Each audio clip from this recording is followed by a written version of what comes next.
जो revised syllabus के हिसाब से इस चैप्टर में मेरे पास ज्यादा पढ़ाने को कुछ है नहीं। जो मैं आज पढ़ा रहा हूँ वो मैं पहले कभी पढ़ाता भी नहीं था, बच्चे को खुद ही नोट्स देके कह देता था अपने आप पढ़िए, क्योंकि वो उनका पढ़ा हुआ ही टॉपिक होता था। लेकिन चलिए कुछ पढ़ा देता हूँ चीजें। तो आज टॉपिक है न्यूक्लियर फोर्स। पहले पढ़ेंगे न्यूक्लियर फोर्स। न्यूक्लियर फोर्स, देखिए पहली बात तो हमें इस टॉपिक को पढ़ने के लिए एक अप्रोच रखनी पड़ेगी, एक एटीट्यूड ये रखना पड़ेगा कि न्यूक्लियस अभी भी हमारे लिए पूरी तरीके से सॉल्व पजल नहीं है। हम ये सोच लें कि हम यदि ये सोच लें कि हमने न्यूक्लियस के बारे में सब कुछ जान लिया है तो ये गलत है, ठीक है। क्योंकि ध्यान करो, इतिहास को देखते हुए डाल्टन की थ्योरी से चलते चलते कि एटम से छोटा कुछ नहीं होगा, न्यूक्लियस से छोटा कुछ नहीं होगा, फिर उसके अंदर पता चला न्यूट्रॉन प्रोटॉन। अब न्यूट्रॉन प्रोटॉन भी क्वार्क पार्टिकल से मिलकर बने और कोई नहीं जानता कि अंत कहां जाके होगा, कोई नहीं जानता। तो हो सकता है आज मैं जो प्रॉपर्टी आपको लिस्ट कर रहा हूं, जो पढ़ाऊं, आज से 10 साल बाद जब आपकी आने वाली पीढ़ी पढ़ रही हो, है नहीं, और मैं ही पढ़ा रहा हूं, इमेजिन करो जब तक है नहीं, इमेजिन करो, ठीक है। तो हो सकता है कुछ प्रॉपर्टी एक्स्ट्रा पढ़ा रहा हूं और हो सकता है कुछ प्रॉपर्टी करेक्ट हो चुकी हो। तो चलिए स्टार्ट करते हैं। सबसे पहले न्यूक्लियर फोर्स, नाम से ही सजेस्ट हो रहा है जो न्यूक्लियस के अंदर एग्जिस्ट करती है वो फोर्स। न्यूक्लियस के अंदर भी एग्जिस्ट करती है फोर्स, हाँ करती है न्यूक्लियस के अंदर। देखिए कैसे क्लू आया, किसी ने न्यूक्लियस देखा तो है नहीं, कुछ क्लू कुछ एविडेंस देखिए। क्या, एक बात बताइए, ये ना न्यूक्लियस है ना, इसके अंदर प्रोटॉन भी होता है, प्रोटॉन भी होता है, न्यूट्रॉन भी होता है, neutron proton neutron proton neutron proton, बहुत सारे। फिलहाल आप केवल प्रोटॉन प्रोटॉन पे ध्यान दीजिए। अब न्यूक्लियस की डायमेंशन, ये जो साइज होता है लगभग 10⁻⁻15 मीटर होता है। न्यूक्लियस का डायमीटर रेडियस लगभग वही, ऑर्डर तो वही रहता है, ठीक। अब बताइए प्रोटॉन प्रोटॉन न्यूक्लियस के अंदर खोजे जा चुके हैं। आप ये सोचिए प्रोटॉन प्रोटॉन जिसपे भी, इस पे भी प्लस चार्ज है और इस पे भी प्लस चार्ज है, तो इन दोनों के बीच में रिपल्सन नहीं होगा? होगा या नहीं होगा इनके बीच में रिपल्सन? रिपल्सन तो होगा, वही कूलम्बियन रिपल्सन, और काफी तगड़ा रिपल्सन होगा। यदि मैं इस डिस्टेंस को रख दूं तो K(Q1Q2)/r², बहुत भयंकर रिपल्सन होगा। उसके बावजूद भी यदि ये न्यूक्लियस में सर्वाइव कर रहे हैं, भाई यदि ये रिपल्सन होगा तो इन्हें न्यूक्लियस तोड़ के बाहर आ जाना चाहिए ना, न्यूक्लियस से बाहर आ जाना चाहिए। लेकिन उसके बावजूद भी यदि ये अंदर है, न्यूक्लियस के अंदर सर्वाइव कर पा रहे हैं, तो कोई तो एक ताकत है जो इन्हें रोके हुए थे, कोई तो एक ताकत है जो कूलम्बियन फोर्स होने के बावजूद भी उसको डोमिनेट कर रही है और इनको रोक लिया है। नो डाउट हो सकता है दिमाग में यह है आपके, सर प्रोटॉन प्रोटॉन पे चार्ज है इसलिए इन पर रिपल्सन होगा, लेकिन प्रोटॉन प्रोटॉन पे मास है तो इन पे ग्रेविटेशन अट्रैक्शन भी तो होगा। सोचो ग्रेविटेशन, शायद वो रोक रहा होगा, शायद, क्या कहा आपने, ग्रेविटेशन अट्रैक्शन रोक सकता है। तो आप कुछ गलत हो। क्यों क्यों गलत हो? क्योंकि ध्यान करो फर्स्ट यूनिट में, हम फर्स्ट यूनिट से ही पढ़ते आ रहे हैं, फर्स्ट यूनिट से ही पढ़ते आ रहे हैं कि ग्रेविटेशनल फोर्स और इलेक्ट्रिक फोर्स में कंपैरिजन देखें तो 1:10⁻36 होता है प्रोटॉन प्रोटॉन के लिए। यानी इलेक्ट्रिक रिपल्सन 10⁻36 टाइम्स होता है बजाय ग्रेविटेशन अट्रैक्शन के। कैसे रोक लेगा? और एक छोटे छोटे डेमोन्स्ट्रेशन आप जब करते हो, छोटे पीस ऑफ पेपर यहाँ हाथ पे रख लिए मैंने, फिर स्केल से बालों को रगड़ा, स्केल लेके आया, तो उस स्केल ने ग्रेविटेशन अट्रैक्शन के अगेंस्ट उनको खींच लिया। तो आप औकात समझ सकते हो ग्रेविटेशन अट्रैक्शन की। तो कहीं ना कहीं क्वेश्चन समझना, यार प्रोटॉन प्रोटॉन में रिपल्सन है तो इन्हें बाहर आ जाना चाहिए, और ग्रेविटेशन अट्रैक्शन इतना दमदार नहीं हो सकता जो इन्हें रोक सके। तो कुछ और है न्यूक्लियस के अंदर, कुछ और है न्यूक्लियस के अंदर जो इनको रोक लिया है जिसने, तो उस कुछ और का ही नाम है न्यूक्लियर फोर्स। तो पहला पॉइंट है, it is a force which binds all the nucleus together inside nucleus. It is a force which binds all the nucleus together inside nucleus. अब ये ऑल द न्यूक्लियस फिर से एक बात करेक्ट करता हूं। इन द बिगनिंग हमें ये पता चला कि ये शायद प्रोटॉन प्रोटॉन के बीच में ही होती होंगी। जब हमारे दिमाग में ये क्वेश्चन आ रहा था कि रिपल्सन के बावजूद भी ये रुका हुआ है, तो इसका मतलब प्रोटॉन प्रोटॉन को रोक रखा है। तो पहले हमारी फिजिक्स को ये लगा शायद प्रोटॉन प्रोटॉन के बीच में ही न्यूक्लियर फोर्स होती होगी, लेकिन बाद में पता चला अरे नहीं, ये तो सब पर लग रही है, प्रोटॉन न्यूट्रॉन पे भी लग रही है, न्यूट्रॉन न्यूट्रॉन पे भी लग रही है, ये सब पर लग रही है। तो इसलिए न्यूक्लियर फोर्स की डेफिनेशन क्या है, नोट्स आपके पास ही है, बस मैं एक एक पॉइंट बोल रहा हूं। It is a force which binds all the nucleons together inside nucleus, जो सबको होल्ड किए हुए है। पहला पॉइंट समझ में आया है नहीं है, जल्दी बोलो। मैंने जिस सिनेरियो से एक क्रिएट किया वो समझ में आया कि नहीं? पहला point, it is a force which binds all the nucleus together, ठीक है, चलिए ओके। दूसरी बात, ये बड़ी शॉर्ट रेंज फोर्स है, शॉर्ट रेंज फोर्स है ये, बस शॉर्ट रेंज फोर्स का मतलब ज्यादा लंबा इनका दायरा नहीं है, ये केवल न्यूक्लियस के अंदर काम करती है। मतलब जैसे ये न्यूक्लियस है, यदि प्रोटॉन प्रोटॉन न्यूक्लियस के अंदर होंगे तो न्यूक्लियर फोर्स काम करेगी, प्रोटॉन प्रोटॉन लिख दूंगा, ठीक है। यदि एक प्रोटॉन यहां हुआ और एक प्रोटॉन यहां हुआ, मतलब न्यूक्लियस के बाहर, फिर से बोलता हूं, पता है जब प्रोटॉन प्रोटॉन न्यूक्लियस के अंदर होते हैं तो इन दोनों के बीच में ग्रेविटेशन अट्रैक्शन भी होगा क्योंकि मास है, इन दोनों के बीच में कूलम्बियन रिपल्सन भी होगा क्योंकि इन पे चार्ज भी है, और इनके बीच में न्यूक्लियर फोर्स भी होगी क्योंकि न्यूक्लियस के अंदर रहेंगे, तीनों फोर्स होगी इस पर। लेकिन यदि मैं इन दोनों प्रोटोनों को न्यूक्लियस से बाहर लगा दूं तो इन दोनों के बीच में केवल ग्रेविटेशन अट्रैक्शन और इलेक्ट्रोस्टैटिक रिपल्सन होगा। अब न्यूक्लियर फोर्स का अस्तित्व खत्म हो जाएगा। यानी न्यूक्लियर फोर्स की जो दायरा है बड़ा सीमित है। Short range force it work up to few fermi, fermi जानते हो ना, 10⁻⁻15 मीटर, मतलब इसका दायरा ज्यादा नहीं है, दायरा 10⁻⁻15 मीटर तक है शॉर्ट रेंज फोर्स। अरे जबकि हमारी जो ग्रेविटेशनल फोर्स थी, हमारी कूलम्बियन फोर्स थी, उनकी रेंज इंफिनिटी तक थी।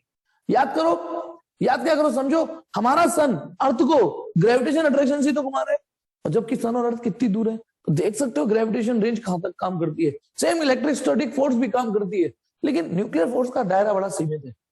अरे देखो, यदि बड़े देश का प्रधानमंत्री होगा कोई, है ना, तो उसकी उस बड़े देश में चलेगी। छोटे देश का प्रधानमंत्री होगा, कोई छोटे छोटे होते हैं, नेपाल हुआ, म्यांमार हुआ, ये तो उनके प्रधानमंत्री की चलेगी भी उस छोटे देश में। तो ये जो न्यूक्लियर फोर्स है, ये शॉर्ट रेंज फोर्स होती है।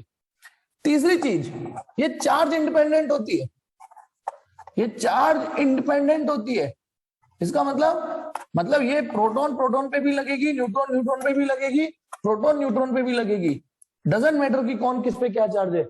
मतलब चार्ज के बिहेवियर को बीच में नहीं लाना हमें, तो ये चार्ज इंडिपेंडेंट फोर्स है। फिर से सुनो, मैं इन प्रॉपर्टियों को जो पढ़ा रहा हूं आप ऐसे समझिए, हर सेंटेंस के पीछे लिख लीजिएगा पहले it is found that, it is found that, it is found that, मतलब ये पाया गया, ये पाया गया, ये ऐसा देखा गया, जो देखा गया वो प्रॉपर्टी लिस्ट कर दी।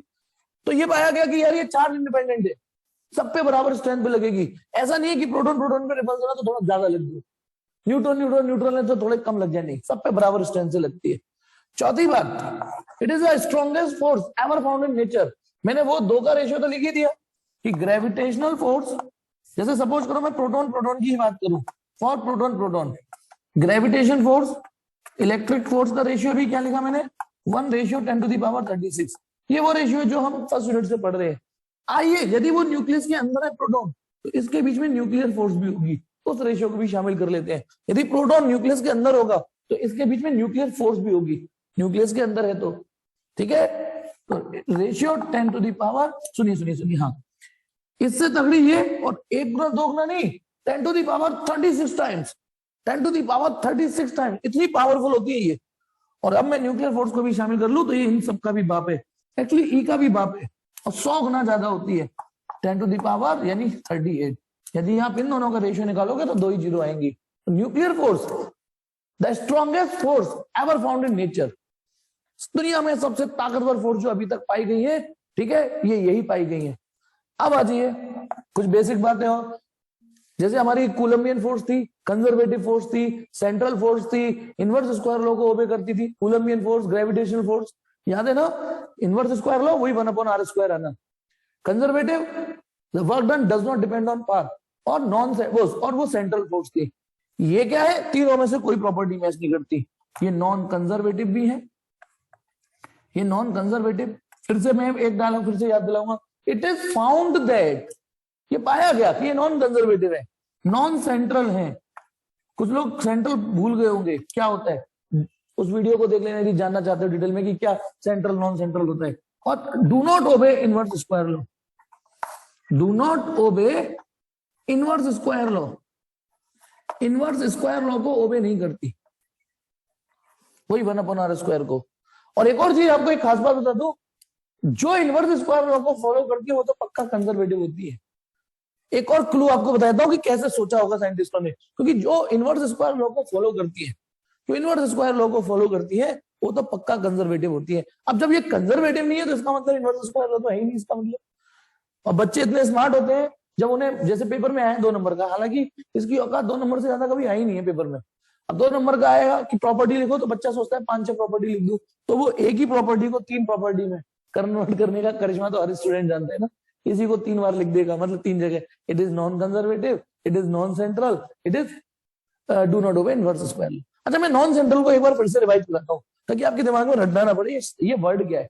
देखिए याद दिला देता हूँ, जैसे जब हम कूलम्ब लॉ पढ़ रहे थे, माना एक पॉजिटिव चार्ज है, एक नेगेटिव चार्ज है, तो इनके बीच में कूलम्बियन अट्रैक्शन होगा। हाँ बिल्कुल निकुंज, ठीक है, तो बताना मैंने सही। तो ये इसको ऐसे अपनी ओर अट्रैक्ट करेगा ना, सही बनाया ना मैंने। ये इसको अपनी ओर अट्रैक्ट करेगा, सही बनाया है गलत? बिल्कुल ठीक है, जल्दी बताओ सही बनाया है गलत? ये गलत बनाया है सर। ये क्या नौटंकी, ये क्या बदतमीजी है? ऐसे कौन सा अट्रैक्शन होता है सर? ऐसे थोड़ी नहीं होता। ये प्लस बनाइए, यहाँ ये माइनस बनाइए, एक लाइन खींचिए, एक्सिस खींचिए, मतलब अब जो अट्रैक्शन होगा वो इस लाइन के अलोंग होगा। यदि ये रिपल्सन भी होता, मान लो ये रिपल्सन होता, तो पहले लाइन खींचिए सर, इसके अलोंग होगा। रिपल्सन होगा तो अलोंग, अट्रैक्शन होगा तो along the line joining the particle. इस कॉन्सेप्ट को बोलते थे सेंट्रल फोर्स। जो इस बिहेवियर को फॉलो करते उसको सेंट्रल फोर्स। लेकिन जब आपको ये प्रॉपर्टी बताई जा रही है कि ऐसा होगा तो सेंट्रल फोर्स, इसका मतलब कुछ ऐसी पॉसिबिलिटी भी होंगी जिसमें ऐसा नहीं होगा। ये रही नॉन सेंट्रल। एक्चुअली क्या होता है आप ऐसे समझिए, ये proton proton neutron neutron proton neutron, चलो मैं 2-3 बना देता हूं, या चलो यही बता देता हूं, है ना। तो ये इसको हो सकता है ऐसे, मैं न्यूक्लियर फोर्स की बात करूं, हो सकता है ऐसे अट्रैक्ट कर दे। अब आप कहोगे सर ये क्या बदतमीजी है, ऐसे कैसे हो जाएगा? और फिर नया डायलॉग, गंगू भाई गू थोड़ी नहीं खाती है, आप कुछ भी बोलोगे हम मान जाएंगे, ऐसे कौन अट्रैक्ट करता है? तो सुनिए, इसके पीछे ये रीजन साइंटिस्टों को लगता है ऐसा होता होगा। क्या? क्योंकि न्यूक्लियस के अंदर कोई भी पार्टिकल रेस्ट पे नहीं है, कोई भी पार्टिकल रेस्ट पे नहीं है। हम तो ये जो कहानी पढ़ी थी सेंट्रल फोर्स, ये इलेक्ट्रोस्टैटिक थी, चार्ज रेस्ट पे था, है ना, चार्ज रेस्ट पे होते थे अलोंग द लाइन। अब न्यूक्लियस के अंदर कोई भी न्यूक्लियन रेस्ट पे नहीं है, तो साइंटिस्टों को लगता है ऐसा होता होगा कि ये प्रोटॉन ऐसे फोर्स लगाता होगा और खींचने के बाद यहां आ जाता होगा। तो ये कहता हो कौन है कौन है, जैसे कभी दोस्त यहाँ पे पीछे, मैं इधर देखूं, इधर खड़ा होके इधर हाथ लगा दे, कौन है कौन है कौन है, दोस्त पीछे हट गया वो, तो ऐसा रिएक्ट करते होंगे शायद। तो it is a non central force कि उसको खींच के खुद खिसक जाता होगा, कंटिन्यूअस मोशन में है ये। तो यानी 5वीं प्रॉपर्टी समझ में आ गई। ये नॉन सेंट्रल समझ में आया नहीं आया? जल्दी बोलो। It is non central force, जल्दी जल्दी, बाकी तो याद करना है। It is non central force कि अलोंग द लाइन काम नहीं करती है ये, ठीक है। और अभी मेरे मुंह से सही बात, एक और बात क्या निकल गई कि ये जो जितने भी न्यूक्लियस है, ये न्यूक्लियस के अंदर कंटिन्यूअसली मोशन में, कोई भी रेस्ट पे नहीं है। और मोशन दोनों तरीके का है, लीनियर मोशन भी और रोटेशनल मोशन भी। स्पिन भी कर रहे हैं ये स्पिन भी कर रहे हैं, जैसे हमारी अर्थ है ना, स्पिन भी करती है और घूमती भी है ना। तो it is found that, again आपके लिए सॉरी कि इट इज फाउंड दैट, क्योंकि प्रॉपर्टी है, it is found that these are spin dependent force, spin dependent, ऐसा पाया गया। अब इसको थोड़ा बस मैं और समझाने की कोशिश कर सकता हूं। स्पिन डिपेंडेंट ये देखा गया कि जब 2 न्यूक्लियॉन्स एक जैसा स्पिन करते हैं, एक जैसा, तो उनके बीच की फोर्स, न्यूक्लियर फोर्स कुछ और होती है। और जब उल्टा स्पिन करते हैं एक ऐसा, मतलब भाई एक जैसा स्पिन का मतलब जैसे दोनों क्लॉकवाइज या दोनों एंटी क्लॉकवाइज, यदि दोनों एक जैसा स्पिन करते हैं तो इनके बीच की फोर्स का नेचर कुछ और होता है, वैल्यू मैग्नीट्यूड। और जब ये और मतलब अलग अलग स्पिन कर रहे हैं, एक क्लॉकवाइज एक एंटी क्लॉकवाइज, तो इनके बीच की जो न्यूक्लियर फोर्स का डाटा है वो कुछ और आता है। ये पाया गया है, उसको लिख दिया। जैसे आप केमिस्ट्री में प्रॉपर्टी सजाते हो ना, कि है ना, प्रॉपर्टी सजाते हो कि ये ऐसे रिएक्ट कर रहा है, नेचर में इसके संग लगाओ तो ये ऐसे केमिकल बना देता है, ऐसे रिएक्ट करता है। तो ये थी इसकी प्रॉपर्टी। और एक लास्ट प्रॉपर्टी, हाँ लास्ट नहीं, सेकंड लास्ट है अभी तो, सॉरी, एक और चीज पाई गई, ये पेयर में लगती है, केवल पेयर में लगती है, या यूं कहिए न्यूक्लियर फोर्स में सुपरपोजिशन प्रिंसिपल काम नहीं करता। मतलब यहाँ सुपरपोजिशन प्रिंसिपल से काम नहीं लेना। मतलब बताता हूं, जब हम फर्स्ट यूनिट में पढ़ते थे, माना ये चार्ज है Q0 और ये कई सारे चार्जों से घिरा है, Q1 से, Q2 से, Q3 से, Q4 से, कई सारे चार्जों से घिरा हुआ है, Q5 से। तो जब बात आती थी इसमें नेट फोर्स निकालो, तो आप सभी, मतलब ये भी लगाएगा फोर्स, ये भी लगाएगा, मैं भी लगाऊंगा, सब जितने भी थे सबकी फोर्स निकालो और सबका वेक्टर सम करिए। इसे बोलते थे सुपरपोजिशन प्रिंसिपल। यानी एक चार्ज कई सारे चार्जों से घिरा होता था, या रजिया यदि गुंडों में फंसी होती थी, है ना, तो सभी गुंडे उसको छेड़ते थे, सभी, तो हम उसका रिजल्टेंट निकालते थे, वेक्टर सम निकालते थे। ये था सुपरपोजिशन प्रिंसिपल। लेकिन एक बार फिर से देखते हैं, ये रहा न्यूक्लियस, न्यूक्लियस थोड़ा बड़ा बना रहा हूं, ठीक है, और ये क्या है, इसके अंदर न्यूक्लियॉन्स, अब की बार मैंने डॉट बना दिए, ये क्या है, न्यूक्लियॉन्स, दिख रहा है ना डॉट कैमरे में, ठीक है। अब आप किसी न्यूक्लियस पे देखोगे तो आप कहोगे ये भी क्या न्यूक्लियस से घिरा हुआ है, ये भी तो क्या यहां से घिरा हुआ है, नो डाउट, लेकिन it is found that, sorry बेटा इस वर्ड के लिए, इट इज फाउंड दैट, कि यदि ये प्रोटॉन या ये न्यूक्लियस कई सारे न्यूक्लियस से भले ही घिरा हो, भले ही घिरा हो, लेकिन ठीक है, लेकिन इस पे सिर्फ जो इसके सबसे नियरेस्ट न्यूक्लियन होगा, जो सबसे इमीडिएट नेबर होगा, जस्ट इमीडिएट नेबर, जैसे मुझे लग रहा है कि इसके सबसे नियरेस्ट ये वाला है, इसके नियरेस्ट ये, तो ये इस पर सिर्फ ये लगाएगा, इस पर सिर्फ मेरा हक है, ठीक है, सिर्फ मैं लगाऊंगा इस न्यूक्लियस पे, सिर्फ मेरा हक है और कोई नहीं, ठीक है, सबको भगा देगा, ये मैं लगाऊंगा। तो यहाँ पेयर में लगती है फोर्स, यहाँ सुपरपोजिशन प्रिंसिपल नहीं लगेगा कि इसमें जब ये चार्ज कहीं से गिरा तो सबने उस पर अपनी सुपरपोज फोर्स लगाई, नहीं, शॉर्ट रेंज फोर्स तो है, लेकिन निकुंज ये शब्द नहीं ऐड करना, शॉर्ट रेंज फोर्स का यह मतलब क्या है, यहाँ शॉर्ट रेंज का फोर्स का मतलब ये है कि ये केवल न्यूक्लियर डायमेंशन में लगेगी। अब बताना, ये सब पार्टिकल है तो न्यूक्लियर डायमेंशन पर ही ना, ये सब पार्टिकल है तो न्यूक्लियर डायमेंशन भी, तो कायदे से तो सर इसके बीच में न्यूक्लियर फोर्स काम करनी चाहिए, न्यूक्लियर फोर्स काम करनी चाहिए है तो न्यूक्लियर डायमेंशन में, तो ये वाली प्रॉपर्टी को इसमें नहीं मैच करना, कोई लॉजिक नहीं बैठा यहाँ पे फिट करने का।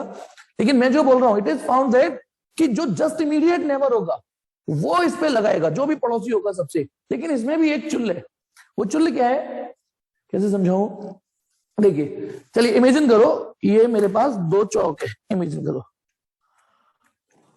एक मिनट, ये दो चौक है, कोशिश करता हूं समझने। यहां पर एक न्यूक्लियन मान लीजिए, यहां पर ये, यहां न्यूक्लियन नहीं दिख रहा, छोड़ो चलो ऐसे ही समझ लीजिए, मतलब ये मान लीजिए यहां और यहां पर एंड पर दो न्यूक्लियन है, न्यूक्लियन चाहे neutron neutron, proton proton, proton neutron, कुछ भी, ये न्यूक्लियन है, इनके बीच में गठबंधन बना हुआ है न्यूक्लियर फोर्स का, पेयर का, ये आपस में, क्योंकि मैंने सिखा दिया आपको और मुझे मेरी बुक्स ने सिखाया है, ठीक है, टीचर ने सिखाया कि ये न्यूक्लियर फोर्स हमेशा पेयर में लगती है, तो मान लो इन इधर इधर एंड पर न्यूक्लियस है और इनके बीच में न्यूक्लियर फोर्स एग्जिस्ट कर रही है, ऐसी एक और अलग पेयर घूम रहा होगा।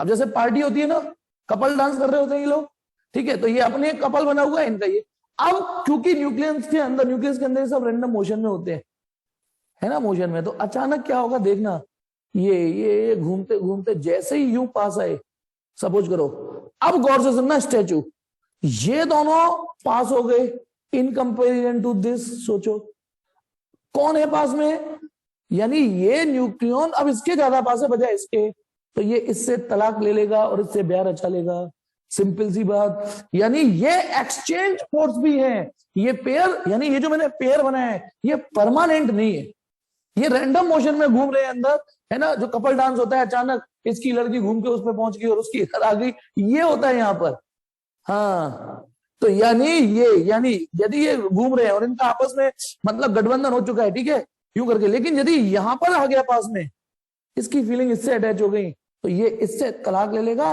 और इससे ब्याह रचा लेगा, चाहे थोड़ी देर के लिए ही सही। ये इसलिए इस न्यूक्लियर फोर्स को एक्सचेंज फोर्स भी बोल देते हैं, एक्सचेंज हो जाती है ये फोर्स, लेकिन लगेंगी पेयर में। बेटा ये जो मैंने अभी जो प्रॉपर्टी पढ़ाई, it always act in pair, समझ में आ गया कि नहीं, उस पेयर में जो चुल्ल थी वो भी मैंने क्लियर कर दी कि एक्सचेंज भी हो जाएंगे पेयर, ठीक है। यहाँ कोई किसी का परमानेंट सगा नहीं है, यहाँ परमानेंट शादी नहीं हो रही किसी से, तो यानी इट एक्ट इन पेयर, कोई सुपरपोजिशन प्रिंसिपल नहीं लगेगा। और लास्ट, सबसे लास्ट प्रॉपर्टी, ठीक है, अच्छा इसमें ना, चलो छोड़ो, आठवीं लास्ट प्रॉपर्टी देखिए कि हाँ मन बदल जाता है यहाँ पे, ये मैं थोड़ा ये न्यूक्लियस बनाया, थोड़ा बड़ा बना दिया चलेगा ना, क्योंकि मैं अच्छे से समझाऊंगा, ठीक, हाँ टीवी सीरियल वाला ड्रामा, ठीक है। ये सपोज करो ये दो न्यूक्लियॉन्स है, बिल्कुल मैंने न्यूक्लियस की बाउंड्री पे रख दिए, एक ये प्रोटॉन मान लो, एक प्रोटॉन ये मान लो, इमेजिन करो बिल्कुल बाउंड्री पे, ये रहा प्रोटॉन, कुछ भी मान लो, जरूरी नहीं है प्रोटॉन ही मानो, ये न्यूट्रॉन कुछ भी मान लिया, कोई भी न्यूक्लियॉन्स मान लिया, ठीक है, न्यूक्लियस की बाउंड्री पे रख दिया है मैंने बिल्कुल, यानी ये इस पर just at the verge of nuclear force लगी होगी। यदि ये न्यूक्लियस थोड़ा सा भी इधर हो गया, ये न्यूक्लियस थोड़ा सा भी इधर हो गया, तो हम ये एज्यूम कर सकते हैं कि अब ये इसकी रेंज से बाहर जा चुका है। निकुंज समझ में आ गया, ये है शॉर्ट रेंज वर्ड का मतलब। क्या ये फिगर समझ में आ रहा है? पहले ये बताओ कि बिल्कुल मैंने एट द वर्ज रख रखे हैं, ठीक है, एट द वर्ज। ये यदि ये न्यूक्लियस मैंने यहां रख दिया तो इनके बीच में कोई न्यूक्लियर फोर्स नहीं होगी। अब देखिए इसमें तो कील ठोक दीजिए, ठक ठक, इमेजिन करिए। अब मैं इसको धीमे धीमे इस पे स्लाइड करूंगा, मतलब खिसकाऊंगा इसको, मतलब इसको कील ठोक दीजिए और इसको धीमे धीमे खिसकाऊंगा। इसका मतलब मैं दो न्यूक्लियस के बीच की डिस्टेंस चेंज कर रहा हूं, है ना। अब इनके बीच में जो फोर्स का बिहेवियर होगा वो कैसे चेंज होगा वो देखिए। ठीक, देखिए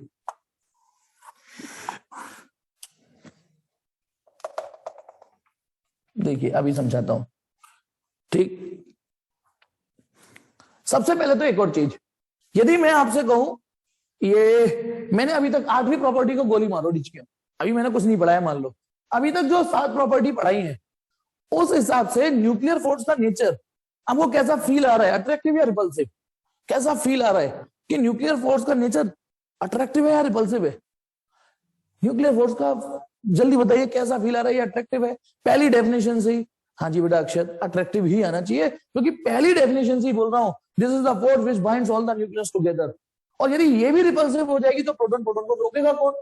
तो नो डाउट अट्रैक्टिव है। अब आपके दिमाग में क्वेश्चन क्रिएट होना चाहिए और नेगेटिविटी के साथ क्रिएट होनी चाहिए। कभी कभी कहते हैं ना कुछ नेगेटिविटी अच्छी होती है, negative thinking is also important, क्योंकि पॉजिटिव थिंकिंग ने हवाई जहाज बनाया और नेगेटिव थिंकिंग ने पैराशूट बनाया।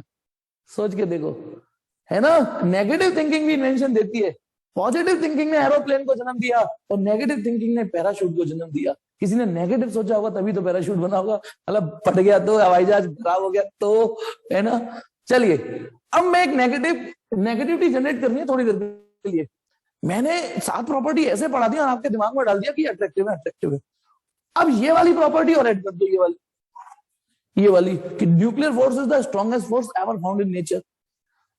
अब दोनों प्रॉपर्टी मर्ज करके क्या कलेश पैदा होगी, अब देखिए जो कलेश मैं क्रिएट कर रहा हूं वो देखिए। ठीक, अच्छा निकुंज ने कहा कुछ, अच्छा कुछ क्रिएट क्वेश्चन हो रहा है, कुछ इस प्रॉपर्टी को ऐड कर दे और अट्रैक्टिव प्रॉपर्टी ऐड कर दे तो it is the strongest force in nature. मैं ये देखना चाहता हूं किसी के मन में कोई क्वेश्चन क्रिएट हुआ है या नहीं, कि मुझे ही क्रिएट करना पड़ेगा कि it is the strongest force ever in nature. Electric repulsion से भी 100 गुना है ये, भाई इन दोनों का रेशियो देखो तो न्यूक्लियर फोर्स 100 गुना है, ये अट्रैक्टिव है 100 गुना है। तो इस लॉजिक से अब बुद्धि लगाना, तो यदि ये अट्रैक्टिव फोर्स है और 100 गुना पावरफुल है तो साला ये प्रोटॉन प्रोटॉन न्यूट्रॉन न्यूट्रॉन सबको मिला के इकट्ठा करके चिपका दे। फिर तो क्वेश्चन समझना, यदि ये वाकई इतनी पावरफुल फोर्स है जो सबने रेशियो क्रिएट दिया है, ये वाकई इतनी पावरफुल है और ये इतनी अट्रैक्टिव है, तो यार सारे न्यूक्लियस इंडिपेंडेंट हो कैसे सकते हैं? फिर सभी न्यूक्लियस को मिला के एक बना देगा ये तो। प्रोटॉन प्रोटॉन को भी, ठीक है, कूलम भी कह रहा होगा रिपल्सन से जा, मैं तो उसको दूर फेंकता हूँ, 10 की पावर 36 टाइम्स रिपेल कर रहा हूँ, है ना, मैं रिपल्सन। न्यूक्लियर फोर्स ठीक है आएगा, मैं तुझे 10 की पावर 38 टाइम्स, मतलब वही 1 के कंपैरिजन में तुम्हें अट्रैक्ट कर लूंगा। तो जीता कौन? Nuclear force. तो भैया अट्रैक्शन जीत गया, फिर तो मिलके कहानी खत्म हो जानी चाहिए। क्वेश्चन मैंने जो क्रिएट किया वो समझ में आया है नहीं, क्योंकि तो 8वीं प्रॉपर्टी तभी समझ में आएगी। ये समझ में आया कि कहीं ना कहीं फिर तो यार न्यूट्रॉन और प्रोटॉन इंडिपेंडेंट हो ही नहीं सकते। तो अब इसका जवाब ये है, फिर वही it is found that, no doubt पहले मैं रिजर्व कर लेता हूं, नहीं इट इज फाउंड दैट, लेकिन फिर भी ऐसे क्वेश्चंस क्रिएट हुए तभी तो पाने की कोशिश की, ढूंढने की। एक्चुअली ये देखा गया इन न्यूक्लियस के मतलब, हाँ यानी इसका मतलब ये रिपल्सिव भी होती है। यदि आपको ये इंडिपेंडेंट मिल रहे हैं तो इसका मतलब ये रिपल्सिव भी होती होंगी। एक्चुअली इनका नेचर आप ऐसे थोड़ा थोड़ा फील कर सकते हो कि जैसे स्प्रिंग में एंड पर 2 मास बॉडी अटैच कर दूं, स्प्रिंग के एंड पर 2 मास बॉडी अटैच कर दूं, स्प्रिंग के एंड पर। अब क्या होगा, यदि मैं इनको खींचता हूं 2 मास बॉडियों को, तो स्प्रिंग ऐसे स्प्रिंग ऐसे फील कराती है कि मैंने खींचूंगी, नहीं नहीं मत जाओ प्लीज, दूर मत जाओ। हम खींचते हैं तो स्प्रिंग वापस लाने की कोशिश करती है। तो बताना, यदि मैं इन मास ब्लॉकों को दूर करने की कोशिश करूं तो स्प्रिंग आपके हाथों को क्या फील कराएगी, अट्रैक्शन या रिपल्सन? बताइए, यदि आपने इन्हें खींच दिया, अब बताइए स्प्रिंग के अंदर जो फोर्स जनरेट होगी, इलास्टिक फोर्स, रिस्टोरिंग फोर्स, वो आपके हाथों को यू या ब्लॉक को पास लाने की कोशिश कराएगी ना, तब वो अट्रैक्शन कराने की कोशिश कर रही है। ठीक है, आप खींच रहे हो लेकिन स्प्रिंग वापस लाना चाहिए। तो यहां अब लेकिन यदि आप इन्हें दबा दोगे, फिर चल तुझे बहुत मजा आ रहा है, तो इन्हें पास खींचना चाह रही है, ले तेरी मदद कर देते हैं, हम इन्हें दबा देते हैं। लेकिन दबाओगे तो भी मना कर देगी स्प्रिंग, फिर उन्हें वापस पेलना चाहेगी वापस। तो आपने देखा इसी स्प्रिंग में सब लोगों ने ये फील किया कि इसी स्प्रिंग ने अपना नेचर बदल दिया है ना। नेचर जहां कभी अट्रैक्टिव फील करा रही है आपके हाथों को, तो आप ही के हाथों को रिपल्सिव फील कराने लगी। सेम न्यूक्लियस में होता है, लेकिन ये most of the time attractive होती है, लेकिन जरूरत से ज्यादा पास लाओगे तो ये रिपल्सन क्रिएट कर देती है। कहते हैं ना, एक दायरे तक आपको मोहब्बत करेंगी ये, लेकिन जरूरत से ज्यादा पास भी नहीं आने देंगी। तो देखिए अब आप डायग्राम, अब आपने इतना तो फील कर लिया ना। एक मिनट इसको थोड़ा, अब मैं ये जो डायग्राम बना रहा हूं, ये न्यूक्लियर फोर्स और डिस्टेंस बिटवीन द न्यूक्लियॉन्स के बीच में बना रहा हूं, आर। किस किस के बीच में ग्राफ बना रहा हूं? न्यूक्लियर फोर्स और आर, ये वाला आर, ये आर क्लियर है। Distance between nucleons, two nucleons, इस आर के बीच में। अब अभी मैंने आपको इसका स्प्रिंग जैसा नेचर फील करा दिया, तो यानी ये अट्रैक्टिव भी होगी, रिपल्सिव भी। तो आप पहली बार एक ऐसा ग्राफ का सामना करने जा रहे हो जहां आपको फोर्स के दोनों बिहेवियर दिखाने हैं, अट्रैक्टिव बिहेवियर भी दिखाना है, रिपल्सिव। तो इसीलिए न्यूक्लियर फोर्स के लिए मैंने दोनों एक्सिस बना रखी है। और जब एक ही ग्राफ में आपको एक ही ग्राफ में अट्रैक्टिव और रिपल्सिव दोनों नेचर दिखाते हैं ना, तो हम अट्रैक्टिव फोर्स नेगेटिव एक्सिस पे दिखाते हैं, ध्यान रखना, और रिपल्सिव फोर्स पॉजिटिव एक्सिस पे दिखाते हैं, क्योंकि नेगेटिव अट्रैक्टिव फोर्स से ही नेगेटिव एनर्जी जनरेट होती है, बाइंडिंग एनर्जी जनरेट होती है। तो अब देखिए, इसमें तो कील ठोक दो, हम इसको खिसकाएंगे। बताइए, यदि ये न्यूक्लियर ये थोड़ा सा इधर रख दूं मैं, तो इन दोनों के बीच में फोर्स कितनी है? नेग्लिजिबल, स्मॉल, या बताओ इन दोनों के बीच की डिस्टेंस आप इनफाइनाइट बोलोगे ना? न्यूक्लियर फोर्स के लेवल पर इन दोनों के बीच की डिस्टेंस आप इनफाइनाइट बोलोगे ना? ये बताओ, इनफाइनाइट बोलोगे ना कि अब इनफाइनाइट डिस्टेंस पर है, तो इसका मतलब रेंज से बाहर है। यदि मैं यहां लाऊंगा, हाँ, तो यहां आप बोल सकते हो कि यहां से कुछ फोर्स चालू होगी। तो अब देखिए ग्राफ देखेंगे, ये पहले मैं बना देता हूं, बेटा, फिर समझाऊंगा। ये तो देखिए बेटा, अब आप फील करिए ग्राफ को, कि जब इसमें तो कील ठोक दीजिए, इसको नहीं लाऊंगा मैं। जब ये दोनों न्यूक्लियस बिल्कुल at the verge of boundary है, तो यानी इस डिस्टेंस पर है ये डिस्टेंस, तो फोर्स टेंड्स टू जीरो, यानी ये इसको छूने की कोशिश करेगा, जीरो, यानी फोर्स जीरो होगी। फिर यदि मैं इसको पास लाऊंगा, तो गौर से देखिए, ये पास लाऊंगा तो फोर्स इतनी होगी, और पास लाऊंगा तो फोर्स इतनी हो गई, और पास लाऊंगा तो फोर्स इतनी हो गई। गौर से देखो, जैसे जैसे पास लाऊंगा अट्रैक्शन बढ़ता जा रहा है, बढ़ता जा रहा है, बढ़ता जा रहा है, बढ़ता जा रहा है, दिख रहा है ना? यानी जैसे जैसे डिस्टेंस कम होती जाएगी, न्यूक्लियस को पास, सॉरी, न्यूक्लियन को पास लाऊंगा, तो अट्रैक्शन बढ़ता जा रहा है, बढ़ता जा रहा है, बढ़ता जा रहा है, पावरफुल अट्रैक्शन होता जा रहा है, न्यूक्लियर फोर्स की ताकत बढ़ती जा रही है, और एक स्टेज पर अट्रैक्शन मैक्सिमम हो जाएगा।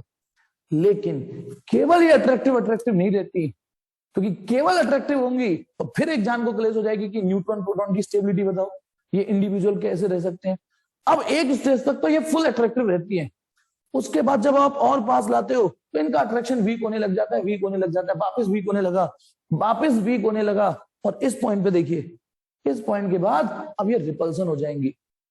हाँ, अब जैसी जरूरत से ज्यादा पास आने लगे, भाई रैंडम मोशन में पास भी आते होंगे, लेकिन एक जरूरत से ज्यादा पास आते होंगे, तो ये तुरंत अपना नेचर पलट देती होंगी और रिपल्सिव हो जाती होंगी। और देखो कितना स्ट्रॉन्ग रिपल्सिव हो गई है, यानी इससे पास वो आने नहीं देंगी। This force tends to infinity, repulsive force is also tends to infinity, कितनी हो जाएंगी कि पास आने ही नहीं देंगी। तो यानी मोस्ट ऑफ द टाइम तो ये अट्रैक्टिव रहती है, but for a few distance, for a few Fermi, यानी ये रिपल्सिव भी हो जाती है। नहीं तो न्यूट्रॉन प्रोटॉन आपस में चिपक नहीं जाएंगे। तो ये ग्राफ समझ में आया या नहीं आया, बोलो, ये ग्राफ समझ में आया या नहीं आया? डिस्टेंस के रेस्पेक्ट, न्यूक्लियर फोर्स और आर के बीच में ग्राफ है ये न्यूक्लियर फोर्स और आर के बीच में ग्राफ है, और आर क्या है यहाँ? डिस्टेंस बिटवीन टू न्यूक्लियस, और रेंज से बाहर होगा तो टेंड्स टू जीरो, और टेंड्स टू जीरो हम ऐसे ही दिखाते हैं, और टेंड्स टू इन्फिनिटी ऐसे दिखाते हैं। तो अट्रैक्शन बढ़ता गया, एक जगह मैक्सिमम हो गया, फिर घटेगा, फिर रिपल्सन होगा। तो ये थी न्यूक्लियर फोर्स की प्रॉपर्टीज, एज इट इज याद कर लेना, इससे ज्यादा अभी तक तो कुछ आया नहीं है, ठीक है।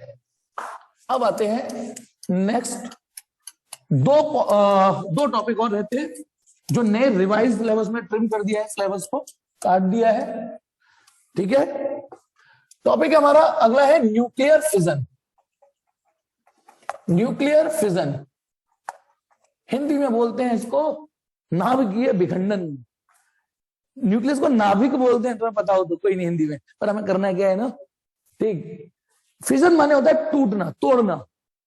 ठीक बेटा, बाइंडिंग एनर्जी आपके में नहीं है, नहीं है बेटा। एक्चुअली नोट्स में जो मैंने नोट्स दिए हैं वो 2 साल पुराने नोट्स से, और 2 साल पहले पूरा न्यूक्लियस टॉपिक चैप्टर में था।